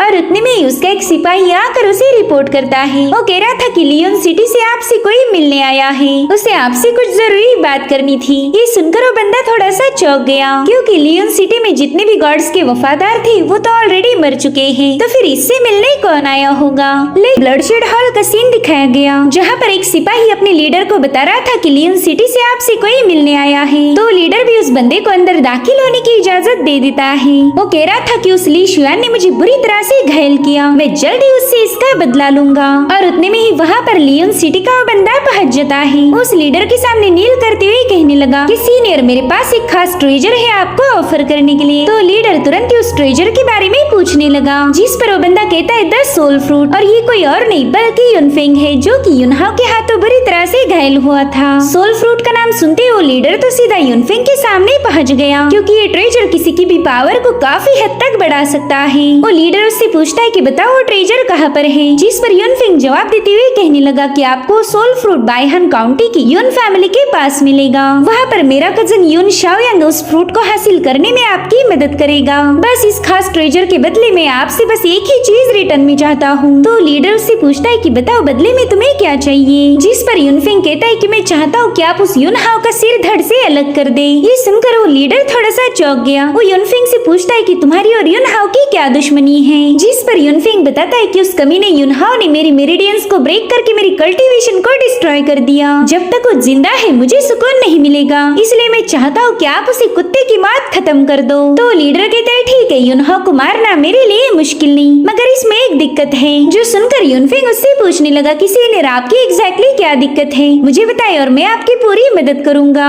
तो उस लीडर ने एक ही अटैक में युनफेंग को वहीं पर खत्म कर दिया। वो कह रहा था कि मेरी दिक्कत तो तुम थे, क्योंकि अब तुम मेरे किसी काम के नहीं रहे, और वैसे भी मैं किसी से ऑर्डर लेना पसंद नहीं करता। अगर मैं तुझे जिंदा रखता तो तू मुझे हमेशा ऑर्डर देता, इसलिए मैंने तेरा ही गेम बजा दिया। जिसके बाद वो लीडर सोचता है कि लिनफ्यू तो फिलहाल कांगजिन अकेडमी में है, इसलिए मेरा उसके पास पहुंचना इम्पॉसिबल होगा। मेरे मास्टर ने मुझे लिनफ्यू के ब्लड एसेंस को एब्जॉर्ब करने का काम दिया था, जिसमें मैं उस ली शुआन की वजह से पूरी तरह से फेल हो गया। तो अगर मैं उस सोल फ्रूट हासिल करके मेरे मास्टर को ऑफर करूं तो शायद वो मेरी इस गलती को माफ कर देंगे। इनफैक्ट मास्टर तो मुझसे खुश होकर मुझे क्रिस्टल भी रिवॉर्ड में दे सकते हैं, जिसका यूज करके मैं अपने ट्रू एसेंस को रिस्टोर कर पाऊंगा। इसलिए वो भी जल्दी से बाइहन काउंटी की तरफ रवाना हो गया। इधर युनहाओ भी बाइहन काउंटी की यू मैंशन के सामने पहुंच चुका था। वो दिल में ही सोच रहा था कि ली शुआन ने दिए हुए एम्परर ग्रेड के एलिक्सर मेरे लिए काफी फायदे के साबित हो गए। एल्डर जू ने दिए हुए हर्ब्स के साथ मिलकर उस एलिक्सर ने मेरे लिए काफी अच्छा काम किया है। दरअसल उन हर्ब्स और एलिक्सर्स ने मिलकर युनहाओ की बॉडी को काफी अच्छे से क्लींस किया, साथ ही साथ उसकी पावर भी अब काफी हद तक बढ़ गई थी, जिसके चलते वो हुआजिंग स्टेज के इनिशियल फेज पर पहुंच गया। युनहाओ कह रहा था कि बस एक बार वो सोल फ्रूट मेरे हाथ लग जाए, फिर तो मैं उसे काफी आसानी से रिफाइन कर लूंगा। और तभी युनहाओ देखता है कि वो युन फैमिली के मेन हॉल के सामने पहुंच चुका है, मगर युनहाओ ये देखकर सरप्राइज हो गया कि वहाँ पर पहरा देने के लिए कोई गार्ड नहीं है, इसलिए वो जल्दी से मेंशन के अंदर एंटर करता है। वहाँ पर उसकी मुलाकात हुई एल्डर यिंग से। इन्होंने ही युनहाओ को सोल फ्रूट गिफ्ट के तौर पर देने का प्रॉमिस किया था। और तभी युनहाओ देखता है कि एल्डर यिंग तो बुरी तरह से घायल है। वो युनहाओ से कह रहे थे कि जल्दी से यहाँ से चले जाओ, वरना वो लोग तुम्हें भी खत्म कर देंगे। और उसी वक्त युनहाओ पर एक बंदे ने स्नेक अटैक कर दिया, जिसे युनहाओ बड़े स्टाइल के साथ जंप लगाते हुए डॉज कर देता है। वेल, इस बंदे का नाम है युन शाओयांग और यही उस युन फेंग का कजिन था। ये बंदा कल्टीवेशन की हुआ स्टेज के इनिशियल फेज पर था, यानी कि युनहाओ से थोड़ा सा कमजोर है। वो युनहाओ से कह रहा था कि मेरे ख्याल से तुम यहाँ पर सोल फ्रूट हासिल करने आए हो। सच बताओ तो मैंने तुम्हारे जैसा बेशरम बंदा आज तक नहीं देखा, जिसके पास पावर्स तो कुछ नहीं मगर फैमिली ट्रेजर पर कब्जा करना चाहता है। एक बात याद रखो, जब तुम शराब खाने में अपना टाइम स्पेंड करती थी तब मैंने युन फैमिली की रेपुटेशन के लिए काफी सारी मेहनत की है। और तभी युन फैमिली ने मुझसे प्रॉमिस किया था कि वो सोल फ्रूट मुझे देंगे, मगर फिर इस बुढ़े यिंग ने तुमसे वादा किया कि सोल फ्रूट तुम्हारा है। आखिर इस यिंग को समझ क्यों नहीं आया कि तुम्हारे जैसे कचरे के पास सोल फ्रूट अच्छा नहीं लगेगा। उसकी बातें सुनकर युनहाओ काफी ज्यादा भड़क गया था और उसी वक्त शाओयांग ने एक बार फिर से युनहाओ पर स्लैश अटैक कर दी, जिसे वो यहाँ से वहाँ मूव होते हुए डॉज करते हुए सीधा अपने दुश्मन के पास पहुँच गया। युनहाओ की पावर सब इतनी ज्यादा बढ़ चुकी है कि उसने एक ही पंच में शाओयांग को सीधा जमीन पर पटक दिया। शाओयांग को तो यकीन ही नहीं हो रहा था कि युनहाओ जैसा लूजर उसे इतनी बुरी तरह से घायल करेगा। वो कहता है, युनहाओ मैंने तो सुना था कि तुमने अभी अभी अपनी मार्शल वेन्स को रिस्टोर किया है, फिर तुम्हारे पास एक खतरनाक पावर कहाँ से आ गई। जिस पर युनहाओ कहता है कि अगर मेरी मार्शल वेन्स ब्लॉक भी होती तो भी तुझे तेरी जगह दिखाने में मुझे ज्यादा एफर्ट्स नहीं लगते, मैं तो बड़ी ही आराम से तेरे जैसे कचरे के साथ डील कर सकता हूँ। इधर शाओयांग जैसे तैसे खुद को संभालते हुए उठने लगा। वो कह रहा था, नहीं ये हकीकत नहीं हो सकती, तुम और इतने पावरफुल, ये जरूर से मेरा कोई वहम होगा। तो युनहाओ ने तुरंत ही जाकर उसके कान के नीचे एक थपड़ा लगा दिया ताकि उसे पता चले कि ये उसका कोई वहम नहीं बल्कि हकीकत है। युनहाओ कह रहा था कि पता नहीं हमारी फैमिली ने तेरे जैसे लूजर को पैदा क्यों किया, ना ही तुझ में कोई ताकत है और ना ही तहजीब। और तभी शाओयांग अपने दूसरे साथी को बुला लेता है, जो कि कोई और नहीं बल्कि ब्लडशेड हॉल का लीडर था। युनहाओ तो इस बंदे को यहाँ देखकर काफी ज्यादा सरप्राइज हो गया। इधर शाओयांग उससे कह रहा था कि जल्दी से इस युनहाओ को खत्म कर दो और फिर सोल फ्रूट तुम्हारा हो जाएगा, बदले में हमारे फैमिली की हेड पोजीशन को सीज करने में मेरी मदद करो। इधर वो लीडर युनहाओ से कह रहा था कि पिछली बार तो तेरी किस्मत अच्छी थी जो उस ली शुआन ने तुझे बचा लिया, मगर आज देखता हूँ कि यहाँ तुझे बचाने कौन आएगा। बच्ची आज तो तेरी मौत कंफर्म है। इधर एल्डर यिंग शाओयांग पर काफी ज्यादा भड़क गए थे। वो कहते हैं कि तुमने हमारे दुश्मन के साथ हाथ मिलाया, बस जरा सी फायदे के लिए तुमने अपनी फैमिली के साथ इतना बड़ा धोखा किया। मुझे तो यकीन ही नहीं हो रहा कि तुम्हारे जैसे फालतू लोगों को हमने हमारी युन फैमिली में पनाह दी। जिस पर शाओयांग कह रहा था, बुड्ढे ज्यादा बकवास मत कर, तू ये बात अच्छे से जानता है कि मैं ही युन फैमिली का असली वारिस हूँ, पूरी युन फैमिली मुझसे बिलोंग करती है, मगर फिर भी तुमने हमारी फैमिली के एक ब्रांच के बंदे को सपोर्ट किया। ये बंदा तो रिश्ते में भी तुमसे ज्यादा क्लोज नहीं है, मगर फिर भी मेरी जगह तुमने उसे देने की कोशिश की। जिस पर एल्डर यिंग कहने लगे कि अगर युन फैमिली तुम्हारे हवाले कर दी जाए तो तुम 2 दिनों के अंदर उसे बर्बाद कर दोगे। जो सुनते ही शाओयांग जोर जोर से हंसने लगा। वो कहता है, बुड्ढे इसका फैसला तो नहीं कर सकता, और फिर वो एक ही सेकंड के अंदर सीधा जाकर एल्डर यिंग पर अपनी स्वॉर्ड से अटैक कर देता है। उसका ये अटैक इतना ज्यादा तेज था कि युनहाओ को उसे रोकने का भी मौका नहीं मिला। एल्डर यिंग उसे बताते हैं कि तुमने दुश्मनों का साथ नहीं देना चाहिए था। जिस पर शाओयांग कह रहा था कि तुम्हारी मौत के बाद ये बात कोई भी साबित नहीं कर पाएगा, बस एक बार हमारे ग्रैंड मास्टर सिकलियू जन से बाहर आ जाए, मैं उन्हें बता दूंगा कि तुम्ही ने ब्लडशेड हॉल के साथ डील की थी और फिर बाद में तुम उन्हीं के हाथों मारे गए। जरा सोचो तुम्हारी इतनी सालों की कमाई हुई इज्जत का क्या होगा, तुम्हारी पोजीशन, तुम्हारा रेपुटेशन, मैं सब कुछ तुमसे छीन लूंगा। इधर युनहाओ शाओयांग पर काफी ज्यादा भड़क गया था, मगर शाओयांग ही उस पर सीधे जंप लगा देता है। हालांकि युनहाओ उसके अटैक से बाल बाल बच गया था, जिसके बाद उन दोनों में जबरदस्त फाइट शुरू हो गई। इस फाइट में ब्लडशेड हॉल का लीडर भी शाओयांग का साथ दे रहा था, मगर युनहाओ उन दोनों के साथ अकेले ही निपटने लगा। वो तलवारबाजी बल्लेबाजी में माहिर है, इसलिए वो बड़ी ही आसानी से इन दोनों पर भारी पड़ जाता है और फिर बड़े ही कुल अंदाज में वो अपनी स्वॉर्ड ऑरा का यूज करते इन दोनों को भी काफी पीछे ढकेल देता है, जो देखिए दोनों भी काफी ज्यादा सरप्राइज हो गए थे। ब्लडशेड हॉल का बंदा कहने लगा कि कुछ दिनों पहले ही हमारा मुकाबला हुआ था, तब तो तुम इतने स्ट्रांग नहीं थे, फिर अचानक से तुम्हारे पास इतनी पावर्स कहां से आ गई? मगर युनहाओ इसका कोई जवाब नहीं देता। वो तो एक बार फिर से उस बंदे के साथ भिड़ जाता है। इस बार तो युनहाओ ने अपने एक ही हाथ से उस बंदे की मेज को पकड़ लिया, जिसके चलते वो बंदा चाहकर भी युनहाओ पर अटैक नहीं कर पा रहा था और फिर युनहाओ उसे तुरंत ही जमीन पर पटक देता है। वो बंदा तो काफी ज्यादा कंफ्यूज था कि युनहाओ के पास इतनी पावर कहां से आ गई। 2-4 दिन पहले ही तो युनहाओ ने उससे मार खाई थी और आज वो बुरी तरह से युनहाओ के हाथों पिटता जा रहा था। इधर युनहाओ को बिजी देखकर शाओयांग ने भी अपनी एक्सट्रीम पावर को एक्टिवेट करते हुए युनहाओ पर एक स्लैश अटैक रिलीज कर दिया,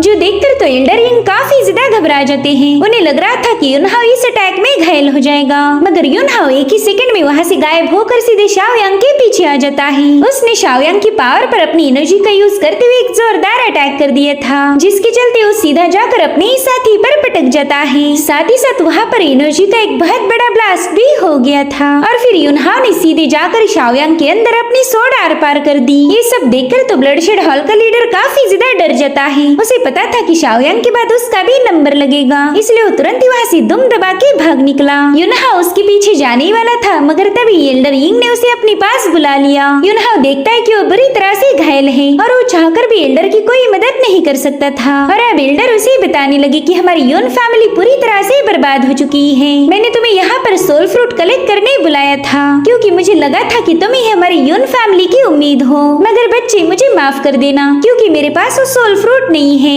दरअसल तुम्हारे यहाँ आने से थोड़ी देर पहले ही उस सोल फ्रूट ने खुद के कॉन्शियसनेस को अवेकन कर दिया और वो फ्रूट इतना ज्यादा पावरफुल था कि मैं उसे रोक भी नहीं पाया। अब वो सोल फ्रूट खुद ही यहाँ से गायब हो चुका है। साथ ही साथ वो युनहाओ को बताते हैं कि हमारी दुनिया की स्पिरिचुअल एनर्जी बुरी तरह से करप्ट होती जा रही है। हमारी युन फैमिली के ग्रैंड एल्डर ने टियानशुआन स्टेज पर ब्रेक थ्रू करने की कोशिश की थी, मगर फिर अचानक से उनकी बॉडी से स्पिरिचुअल एनर्जी अपने आप लीक होने लगी। साथ ही साथ उन्हें काफी ज्यादा तकलीफ भी हुई। ऐसा लग रहा था कि वो अंदर से पूरी तरह से डैमेज हो चुके हैं। युनहाओ उनके साथ जो भी हुआ वो बिल्कुल नेचुरल नहीं था। जरूर से हमारी इस दुनिया में कोई तो गड़बड़ हो चुकी है। हम कल्टीवेटर्स के पास यहाँ पर सरवाइव करने का कोई और ऑप्शन नहीं। स्पिरिचुअल एनर्जी से ही हमारा वजूद था, मगर अब वो भी हमारी नहीं रही। अब तो इस दुनिया का बचना मुश्किल है। और ये हार्श ट्रूथ बताने के बाद एल्डर यिंग की वहीं पर मौत हो जाती है। हम कुछ कल्टीवेटर्स को देख पाते हैं जो कि फायर किरिन की केव में पहुंच गए थे। यहाँ पर मौजूद लावा पूल में ही वो फायर बीस्ट कैद था और तभी एक फायर मॉन्स्टर इन लोगों पर अटैक करना शुरू कर देता है। एक हुआजिंग स्टेज का मॉन्स्टर था, जिसके चलते उसकी शेल इतनी टफ थी कि ये लोग चाहकर भी उसे मार नहीं पा रहे थे। साथ ही साथ वहाँ पर 1-2 और मॉन्स्टर पहुँच गए, तो इन लोगों ने वहाँ से भागना शुरू कर दिया, क्योंकि ये चाहकर भी उस मॉन्स्टर का मुकाबला नहीं कर सकते थे। इधर वो मॉन्स्टर भी उनका पीछा करना शुरू कर देता है।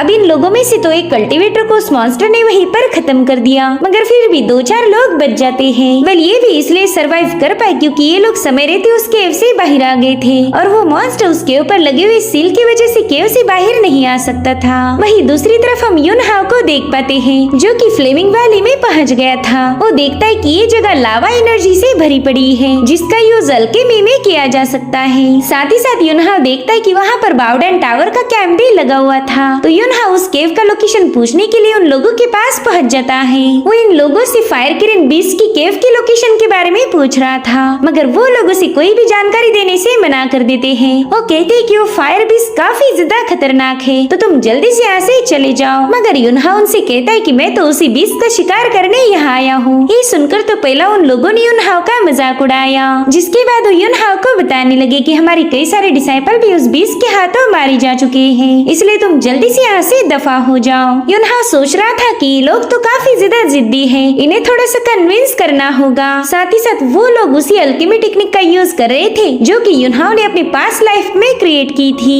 तो उन कल्टीवेटर से कहने लगा कि शायद तुम उसी बीस्ट की फायर एनर्जी का यूज करके यहाँ पर एलिक्सर रिफाइन कर रहे हो। अगर तुमने इस काम को बंद नहीं किया तो आज न कल ये फायर एनर्जी तुम पर ही बैकफायर करेगी। मगर वो लोग युनहाओ की बातों को कोई वैल्यू नहीं दे रहे थे। अगर उन्होंने युनहाओ की बात मान ली तो उनका एलिक्सर का सारा बिजनेस फेल हो जाएगा। युनहाओ ने बता रहा था कि फायर किरिन का यूज करके रिफाइनिंग करना सबसे ज्यादा मुश्किल है, और मैं ये बात दावे के साथ कह सकता हूँ कि तुम में से कई सारे लोग इन फ्लेम्स की वजह से ऑलरेडी मर चुके होंगे। क्योंकि तुम लोग उस बीस्ट नेचर की फायर को बिना कंट्रोल करे ही यूज कर रहे हो। मगर वो लोग कह रहे थे कि हम ऐसा कुछ नहीं कर रहे और तुम जानबूझकर हमारे बाउडेन टावर को बदनाम करने की कोशिश कर रहे हो। हमारे टावर की फायर कंट्रोलिंग टेक्निक फेमस है, इसलिए हम पर उंगली मत उठाना। जिस पर युनहाओ कहता है कि फायर कंट्रोलिंग टेक्निक तो मैं तुमसे बेहतर जानता हूँ, तो क्यों ना हम लोग बेट लगाए। मैं यहाँ पड़ी कुछ फायर स्टोन से एम्परर ग्रेड लेवल का क्रिस्टल रिफाइन करके दिखा दूंगा और बदले में तुम मुझे उसके में ले चलो।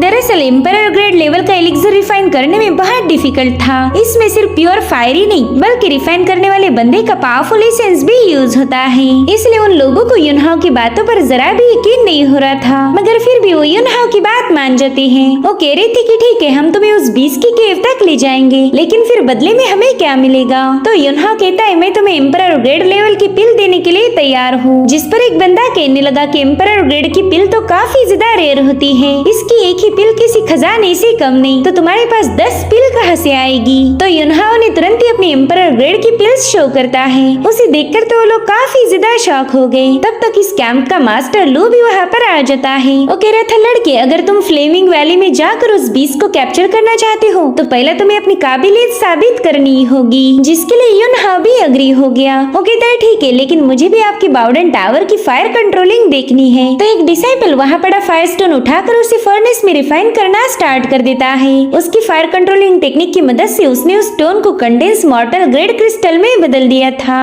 अब वो एक बार फिर से 5 एलिमेंट फायर कंट्रोल का यूज करते हुए रिफाइनिंग स्टार्ट कर देता है और उसने इस प्रोसेस में अपनी ची पावर का भी यूज किया था, जिससे वो बंदा एक और क्रिस्टल बना लेता है। युनहाओ ये सब देखकर कह रहा था कि तुम रिफाइनिंग तो अच्छी कर लेते हो, मगर इस फायर को कंट्रोल किए बिना रिफाइनिंग खतरनाक होगी। खैर, अब मैं तुम्हें थोड़ी मेरी स्किल शो करता हूँ। जिसके बाद युनहाओ ने कुछ फायर स्टोन्स फर्नेस में डालकर उसमें अपनी एनर्जी ऐड करना शुरू कर दी। उसने एक ही पल में एम्परर ग्रेड का क्रिस्टल रिफाइन कर लिया था, जो देखकर वहाँ मौजूद सभी लोग शॉक हो जाते हैं। एल्डर लू भी युनहाओ को प्रेज करते हुए कहने लगा कि इतनी यंग एज में भी तुम्हारी स्किल्स कमाल की है। माफ करना, मेरे डिसाइपल्स ने तुम्हारे साथ बदतमीजी की थी। जिसके बाद वो युनहाओ से उसका नाम पूछने लगे। तो युनहाओ से बताता है कि मैं सोर्ड मार्शल सेट का यंग मास्टर युनहाओ हूँ। युनहाओ ये नाम सुनते एल्डर लू कहने लगा कि तुम्ही ने सिटी लॉर्ड को खत्म किया था। अगर सही वक्त पर तुम उस केव में नहीं जाती तो शायद लियोन सिटी में तबाही मच जाती। जिस पर युनहाओ कहने लगा कि ये तो मेरा फर्ज था। बल आज मैं यहाँ इसलिए आया था ताकि उस फायर किरण की इनेट फ्लेम को हासिल कर पाऊँ। मेरा काम पूरा होते ही मैं उस फ्लेम को आपके हवाले कर दूंगा, तो इसमें आपका भी काफी ज्यादा फायदा होगा, क्योंकि वो इनेट फायर फ्लेम का एक प्योर फॉर्म है। जिस पर एल्डर लू कहने लगा कि फ्लेमिंग वैली में जाने से पहले मैं आपको कुछ दिखाना चाहता हूँ। और अब एल्डर लू ने युनहाओ की मुलाकात उसके घायल डिसाइपल से करवा दी। वो युनहाओ को बताती है कि कुछ दिनों पहले ये लोग उसी केव में गए थे और इन पर अचानक से ही अटैक हो गया। उस केव में मौजूद बीस्ट काफी ज्यादा शातिर है, इसलिए हम कई सारी कोशिशें करने के बावजूद भी उसे कैच नहीं कर पाए। इसी वजह से हमने उस केव पर एक फॉर्मेशन सेटअप किया है ताकि वो खतरनाक बीस्ट उसमें से बाहर ही ना आने पाए। हम बस उसकी एनर्जी को हार्नेस करके यहाँ पर पिल रिफाइनिंग का काम कर रहे थे, मगर वो बीस्ट अब काफी तेजी से ग्रो हो रहा है। जो सुनकर युनहाओ कहने लगा कि अब हम ज्यादा वेट नहीं कर सकते, हमें जल्द से जल्द उस बीस्ट को कंट्रोल करना ही होगा। अगर वो और ज्यादा ग्रो हो गया तो फॉर्मेशन ब्रेक करके बाहर आ सकता है। लेकिन वो घायल डिसाइपल युनहाओ से कह रहे थे कि प्लीज उस केव में मत जाइए, वो बीस्ट बहुत ही ज्यादा खतरनाक है। उस बीस्ट के साथ साथ वहाँ पर कई सारे स्टोन टर्टल भी थे, उन्होंने ही हम पर अटैक किया। मगर युनहाओ कहता है कि मुझे उस केव में जाना ही होगा और यकीन मानो मैं उस बीस्ट को जरूर से हरा दूंगा। तो अब एल्डर लू अपने कुछ डिसाइपल्स के साथ युनहाओ को लेकर उस केव के पास पहुँच गए। युनहाओ देखता है कि उस केव पर ऑलरेडी एक बैरियर लगा हुआ था, यानी कि किसी ने पहले इस बीस्ट को यहाँ पर ट्रैप किया है और ये बात एल्डर लू को भी पता नहीं थी। अब युनहाओ इन लोगों से कह रहा था कि मैं अकेले इस केव में जाना चाहूंगा, क्योंकि मैं बेवजह आपके डिसाइपल्स की जान को खतरे में नहीं डाल सकता। जो सुनकर एल्डर लू थोड़ा सा परेशान हो गया। वो कहता है कि वो बीस्ट हुआजिंग स्टेज पर पहुंच चुका है। अगर आप हमें नहीं ले जाना चाहती तो प्लीज हमारे बाउडेन टावर की वाटर गाइडिंग पिल अपने पास रखो, ये बहुत ही पावरफुल ट्रेजर था। तो युनहाओ उससे वादा करता है कि वो इस बीस्ट को सबड्यू करते ही वाटर गाइडिंग पिल उन्हें वापस लौटा देगा। जिसके बाद युनहाओ केव की तरफ रवाना हो गया। वहीं पर हम जाओ नाम के बंदे को देखते हैं, जो कि डिवाइन गॉड का ही एक जासूस है। वो सोच रहा था कि शायद इसी बंदे ने गॉड्स के प्लान को डिस्ट्रॉय किया होगा। अब तो मुझे इसे एलिमिनेट करने का कोई ना कोई रास्ता निकालना ही होगा, तभी जाकर गॉड्स मुझ पर खुश हो जाएंगे। इधर युनहाओ उस केव में दाखिल हो गया। दरअसल ये फायर किरण बीस्ट इसी दुनिया में मौजूद फायर एनर्जी को एब्जॉर्ब करके इनेट मिस्टीरियस फायर को कल्टीवेट करता है और इसी वजह से इस बीस्ट की फायर काफी ज्यादा स्पेशल है। अगर युनहाओ इस फायर किरण बीस्ट को खत्म कर दे तो उसकी फायर भी डिस्ट्रॉय हो जाएगी, इसलिए फायर किरण बीस्ट को खत्म नहीं बल्कि हराना जरूरी था ताकि वो खुद होकर ही अपनी फायर युनहाओ के हवाले कर दे। और तभी वहाँ पर बहुत ही स्ट्रॉन्ग फायर रिलीज होने लगी, मगर युनहाओ समय रहते खुद को बचा लेता है, जिसके बाद वो एक लावा पुल के सामने पहुँच गया और तभी उसके सामने एक बीस्ट बाहर आ जाता है। वेल यही है फायर किरण जो कि कल्टीवेशन की हुआ जिंग स्टेज पर था। वो युनहाओ से कहने लगा कि यहाँ अकेले आकर तुमने मुझे चैलेंज किया है, या तो तुम बहुत बड़े शूरवीर होंगे या फिर बेवकूफ। युनहाओ को तो उसे देखते ही अपनी पुरानी मेमोरीज रिफ्लेक्ट हुई। दरअसल उसने अपनी पास लाइफ में एक इवल गॉड को खत्म किया था और ये फायर किरण उसी का पेट है, मगर इवल गॉड के मरने के बावजूद भी ये बीस्ट अभी तक सरवाइव कर पाया। साथ ही साथ फायर किरण के पास दूसरे बीस्ट को कमांड देने की एबिलिटी थी, जिस वजह से कई सारे दूसरे बीस्ट भी खूंखार मॉन्स्टर में बदल गए। इधर फायर किरण अपनी इवल ऑरा रिलीज करते हुए युनहाओ को उसका डोमिनेंस शो करने लगा, मगर युनहाओ पर इसका कोई असर नहीं होता। वो कहता है कि तुम कुछ ज्यादा ही एरोगेंट हो। खैर मैं यहाँ तुम्हारी इनेट फायर को हासिल करने आया था, तो जल्दी से उसे सरेंडर कर दो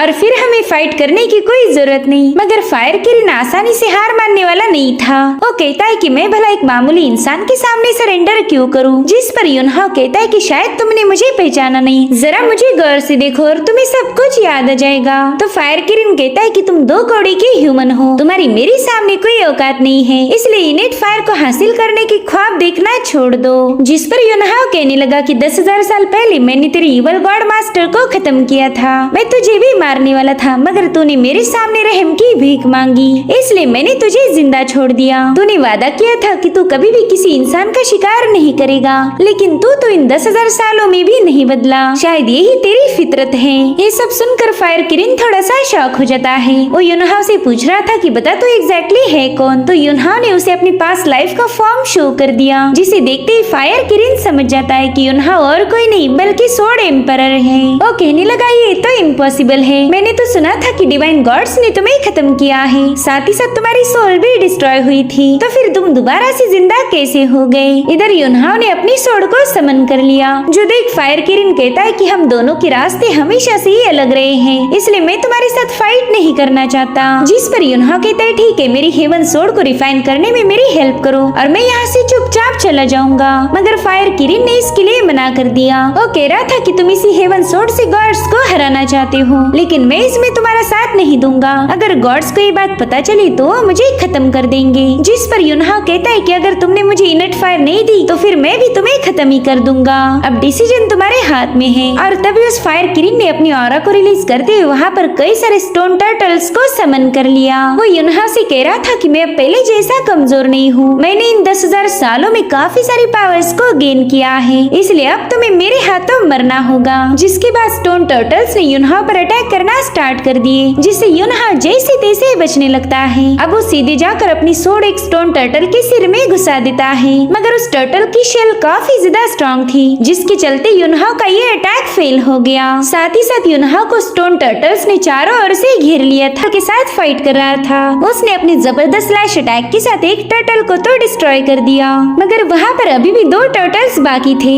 तो युनहाओ ने हवा में जंप लगाते हुए अपना बहुत ही पावरफुल स्लैश अटैक रिलीज कर दिया, जिसकी चपेट में आते ही एक टर्टल डिस्ट्रॉय हो जाता है। अब तो युनहाओ को बस एक ही टर्टल से निपटना था, जो देखकर फायर किरण को टेंशन आने लगा। इधर उस फायर टर्टल ने युनहाओ पर अपने फायर बॉल से अटैक करना शुरू कर दिए थे, मगर युनहाओ ने बड़ी आसानी के साथ उन्हें नाकाम कर दिया। जिसके बाद वो अपनी सोड को हवा में रिलीज करते हुए सीधा ऊपर की साइड से उस टर्टल पर अटैक कर देता है, जिसके चलते वो सोड सीधा उस टर्टल में जाकर घुस गई थी। युनहाओ का ये अटैक भी काफी ज्यादा डोमिनेटिंग था, जिसके चलते वो टर्टल वहीं पर डिस्ट्रॉय हो जाता है। अब युनहाओ का अगला टारगेट था फायर किरण। उससे कहता है चल आजा, अब तेरी बारी है। इधर केव के बाहर एल्डर लू अभी भी युनहाओ का ही वेट कर रहे थे। अभी जाओ उनसे कहता है कि सीनियर काफी देर हो गई, मगर युनहाओ अभी तक वापस नहीं आया। कहीं ऐसा तो नहीं कि उस फायर किरण ने युनहाओ पर भी अटैक कर दिया हो? मुझे तो उस बंदे की काफी ज्यादा फिक्र हो रही है। लेकिन सच बताया जाए तो जाओ को युनहाओ की बिल्कुल भी फिक्र नहीं थी। वो तो बस युनहाओ को खत्म करने के लिए एक सही मौके की तलाश में था, इसलिए वो एल्डर लू से केव के अंदर जाने की परमिशन मांग रहा था, लेकिन एल्डर लू ने इसके लिए मना कर दिया। वो कह रहे थे कि यूनहाओ फायर किरण के नेचर को अच्छे से जानता है, साथ ही साथ वो बंदा काफी ज्यादा पावरफुल है, तो मुझे नहीं लगता उसे हमारी मदद की जरूरत पड़ेगी। इनफैक्ट उसी ने हमें केव के बाहर रुकने के लिए बताया था, तो हम केव में एंटर नहीं कर सकते। मगर जाओ तो बस अपने सीनियर को कन्विंस करने पर लगा हुआ था। वो कहता है कि फायर किरण भी काफी ज्यादा पावरफुल है, तो हम यूनहाओ के लिए इतना बड़ा रिस्क नहीं उठा सकते। तो फाइनली एल्डर लू ने जाओ को केव के अंदर जाने की परमिशन दे दी। वो कहने लगे कि जल्दी से यूनहाओ को लेकर वापस आ जाओ, मैं नहीं चाहता कि तुम दोनों में से कोई भी घायल हो। वेल यहाँ पर एल्डर लू को जाओ के इरादों का जरा भी आइडिया नहीं था। उन्हें क्या ही पता कि जिस बंदे को यूनहाओ की मदद करने के लिए भेज रहे हैं वही उसे मारना चाहता है। वही दूसरी तरफ यूनहाओ और फायर किरण के दरमियान एक जबरदस्त फाइट शुरू हो चुकी थी। फायर किरण अपना पावरफुल फायरबॉल रिलीज करते हुए यूनहाओ पर अटैक करने की कोशिश करता है, मगर यूनहाओ ने समय रहते जंप लगाते हुए खुद को बचा लिया। मीनवाइल फायर किरण सीधा जाकर यूनहाओ की स्वॉर्ड दबोच लेता है ताकि यूनहाओ उस पर कोई अटैक ना कर पाए, मगर यूनहाओ ने जैसे तैसे अपनी स्वॉर्ड छुड़ा ली। लेकिन फायर किरण अपने शार्प नेल से यूनहाओ को फाड़ने की कोशिश करता है, जिसे यूनहाओ जैसे तैसे खुद को बचा रहा था। वो यहाँ से वहाँ जंप लगाते हुए फायर किरण की हर एक चाल को नाकाम कर देता है, जिससे तो फायर किरण और ज्यादा भड़क गया। मीनवाइल यूनहाओ ने हवा में जंप लगाते हुए सीधा फायर किरण पर अटैक करने की कोशिश की, लेकिन फायर किरण उसे एक ही सेकंड में जमीन पर पटक देता है। यूनहाओ को पता था कि वो फेस टू फेस तो इस जानवर का मुकाबला नहीं कर पाएगा, इसलिए यूनहाओ ने वहाँ मौजूद चट्टानों पर भागना शुरू कर दिया। वहीं दूसरी तरफ फायर किरण अपने फायर बॉल से लगातार उस पर अटैक कर रहा था, जिसे यूनहाओ यहाँ से वहाँ भागते हुए डॉज कर देता है। और इसी दरमियान यूनहाओ ने अपनी 1000 शॉट टेक्निक को एक्टिवेट कर दिया। उसके ऐसा करते ही फायर किरण पर तलवारों की बारिश होने लगी, लेकिन उस फायर किरण की चमड़ी काफी ज्यादा स्ट्रॉन्ग थी, जिसके चलते यूनहाओ का ये अटेम्प्ट भी फेल हो जाता है। और उसी वक्त यूनहाओ सीधा उस फायर किरण की पीठ पर कूद गया। साथ ही साथ वो अपनी स्वॉर्ड भी फायर किरण की पीठ में घुसाने की कोशिश करता है, मगर फायर किरण ने जैसे तैसे यूनहाओ को खुद से दूर कर दिया। अब तो यूनहाओ पर काफी ज्यादा भड़क गया था, इसलिए वो बड़ी तेजी से उस पर फायर बॉल से अटैक करना शुरू कर देता है, जिससे यूनहाओ भी बड़ी ही तेजी से डॉज करने लगा। साथ ही साथ यूनहाओ मौका मिलते ही उस फायर किरण पर अपनी स्वॉर्ड से भी वार किए जा रहा था, मगर इसी दरमियान फायर किरण ने अपनी जबरदस्त ऑरा का यूज करते हुए यूनहाओ को काफी दूर ढकेल दिया।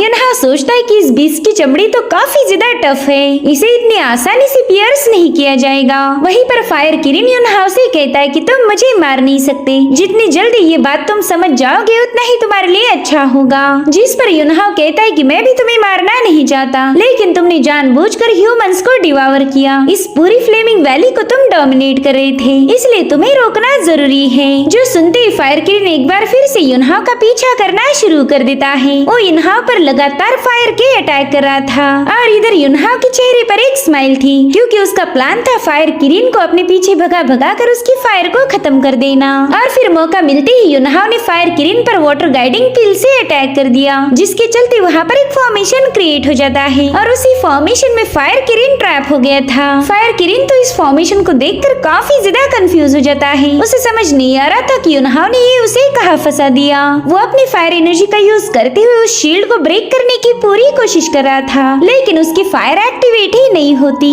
और फिर थोड़ी देर बाद वो फॉर्मेशन अपने आप गायब हो गया। भले ही फायर किरण उस फॉर्मेशन से आजाद हो चुका हो, मगर उस पर वाटर गाइडिंग पिल का असर हुआ था, इसलिए वो यूनहाओ से गुस्से में पूछने लगा कि बता तूने मेरे खिलाफ कौन सी स्पेल का यूज किया है। तो यूनहाओ से कहता है कि जरा अपनी पावर्स को एक्टिवेट करके चेक कर लो, शायद तुम्हें इसका जवाब मिल जाए। तो फायर किरण तुरंत ही यूनहाओ पर फायर बॉल रिलीज करने की कोशिश करता है, मगर उसके मुंह से फायर बॉल की जगह पर धुआं निकल रहा था, जो देखकर यूनहाओ को काफी ज्यादा हंसी आती है। वो कहता है अरे वाह, मुझे तो लगा ही नहीं था कि वाटर पिल इतनी ज्यादा इफेक्टिव होगी। तुम्हारे अंदर की तो सारी फायर खत्म हो चुकी है, कहीं ऐसा ना हो कि तुम्हें सर्दी लग जाए। उसकी बातों से फायर किरण काफी ज्यादा भड़क गया था। वो कहता है सोड एम्परर, तुम एक नंबर के चीटर हो, तुमने हमारी फाइट के दरमियान चीटिंग की है। और इसी दरमियान यूनहाओ ने आगे बढ़ते हुए सीधा उस पर एक जोरदार हमला कर दिया, जिससे तो फायर किरण हवा की सैर करते हुए जमीन पर पटक जाता है। फायर किरण सोचता है कि मेरे पास फायर बॉल के अलावा और कोई वेपन नहीं, और उसे भी इस यूनहाओ ने बुझा दिया।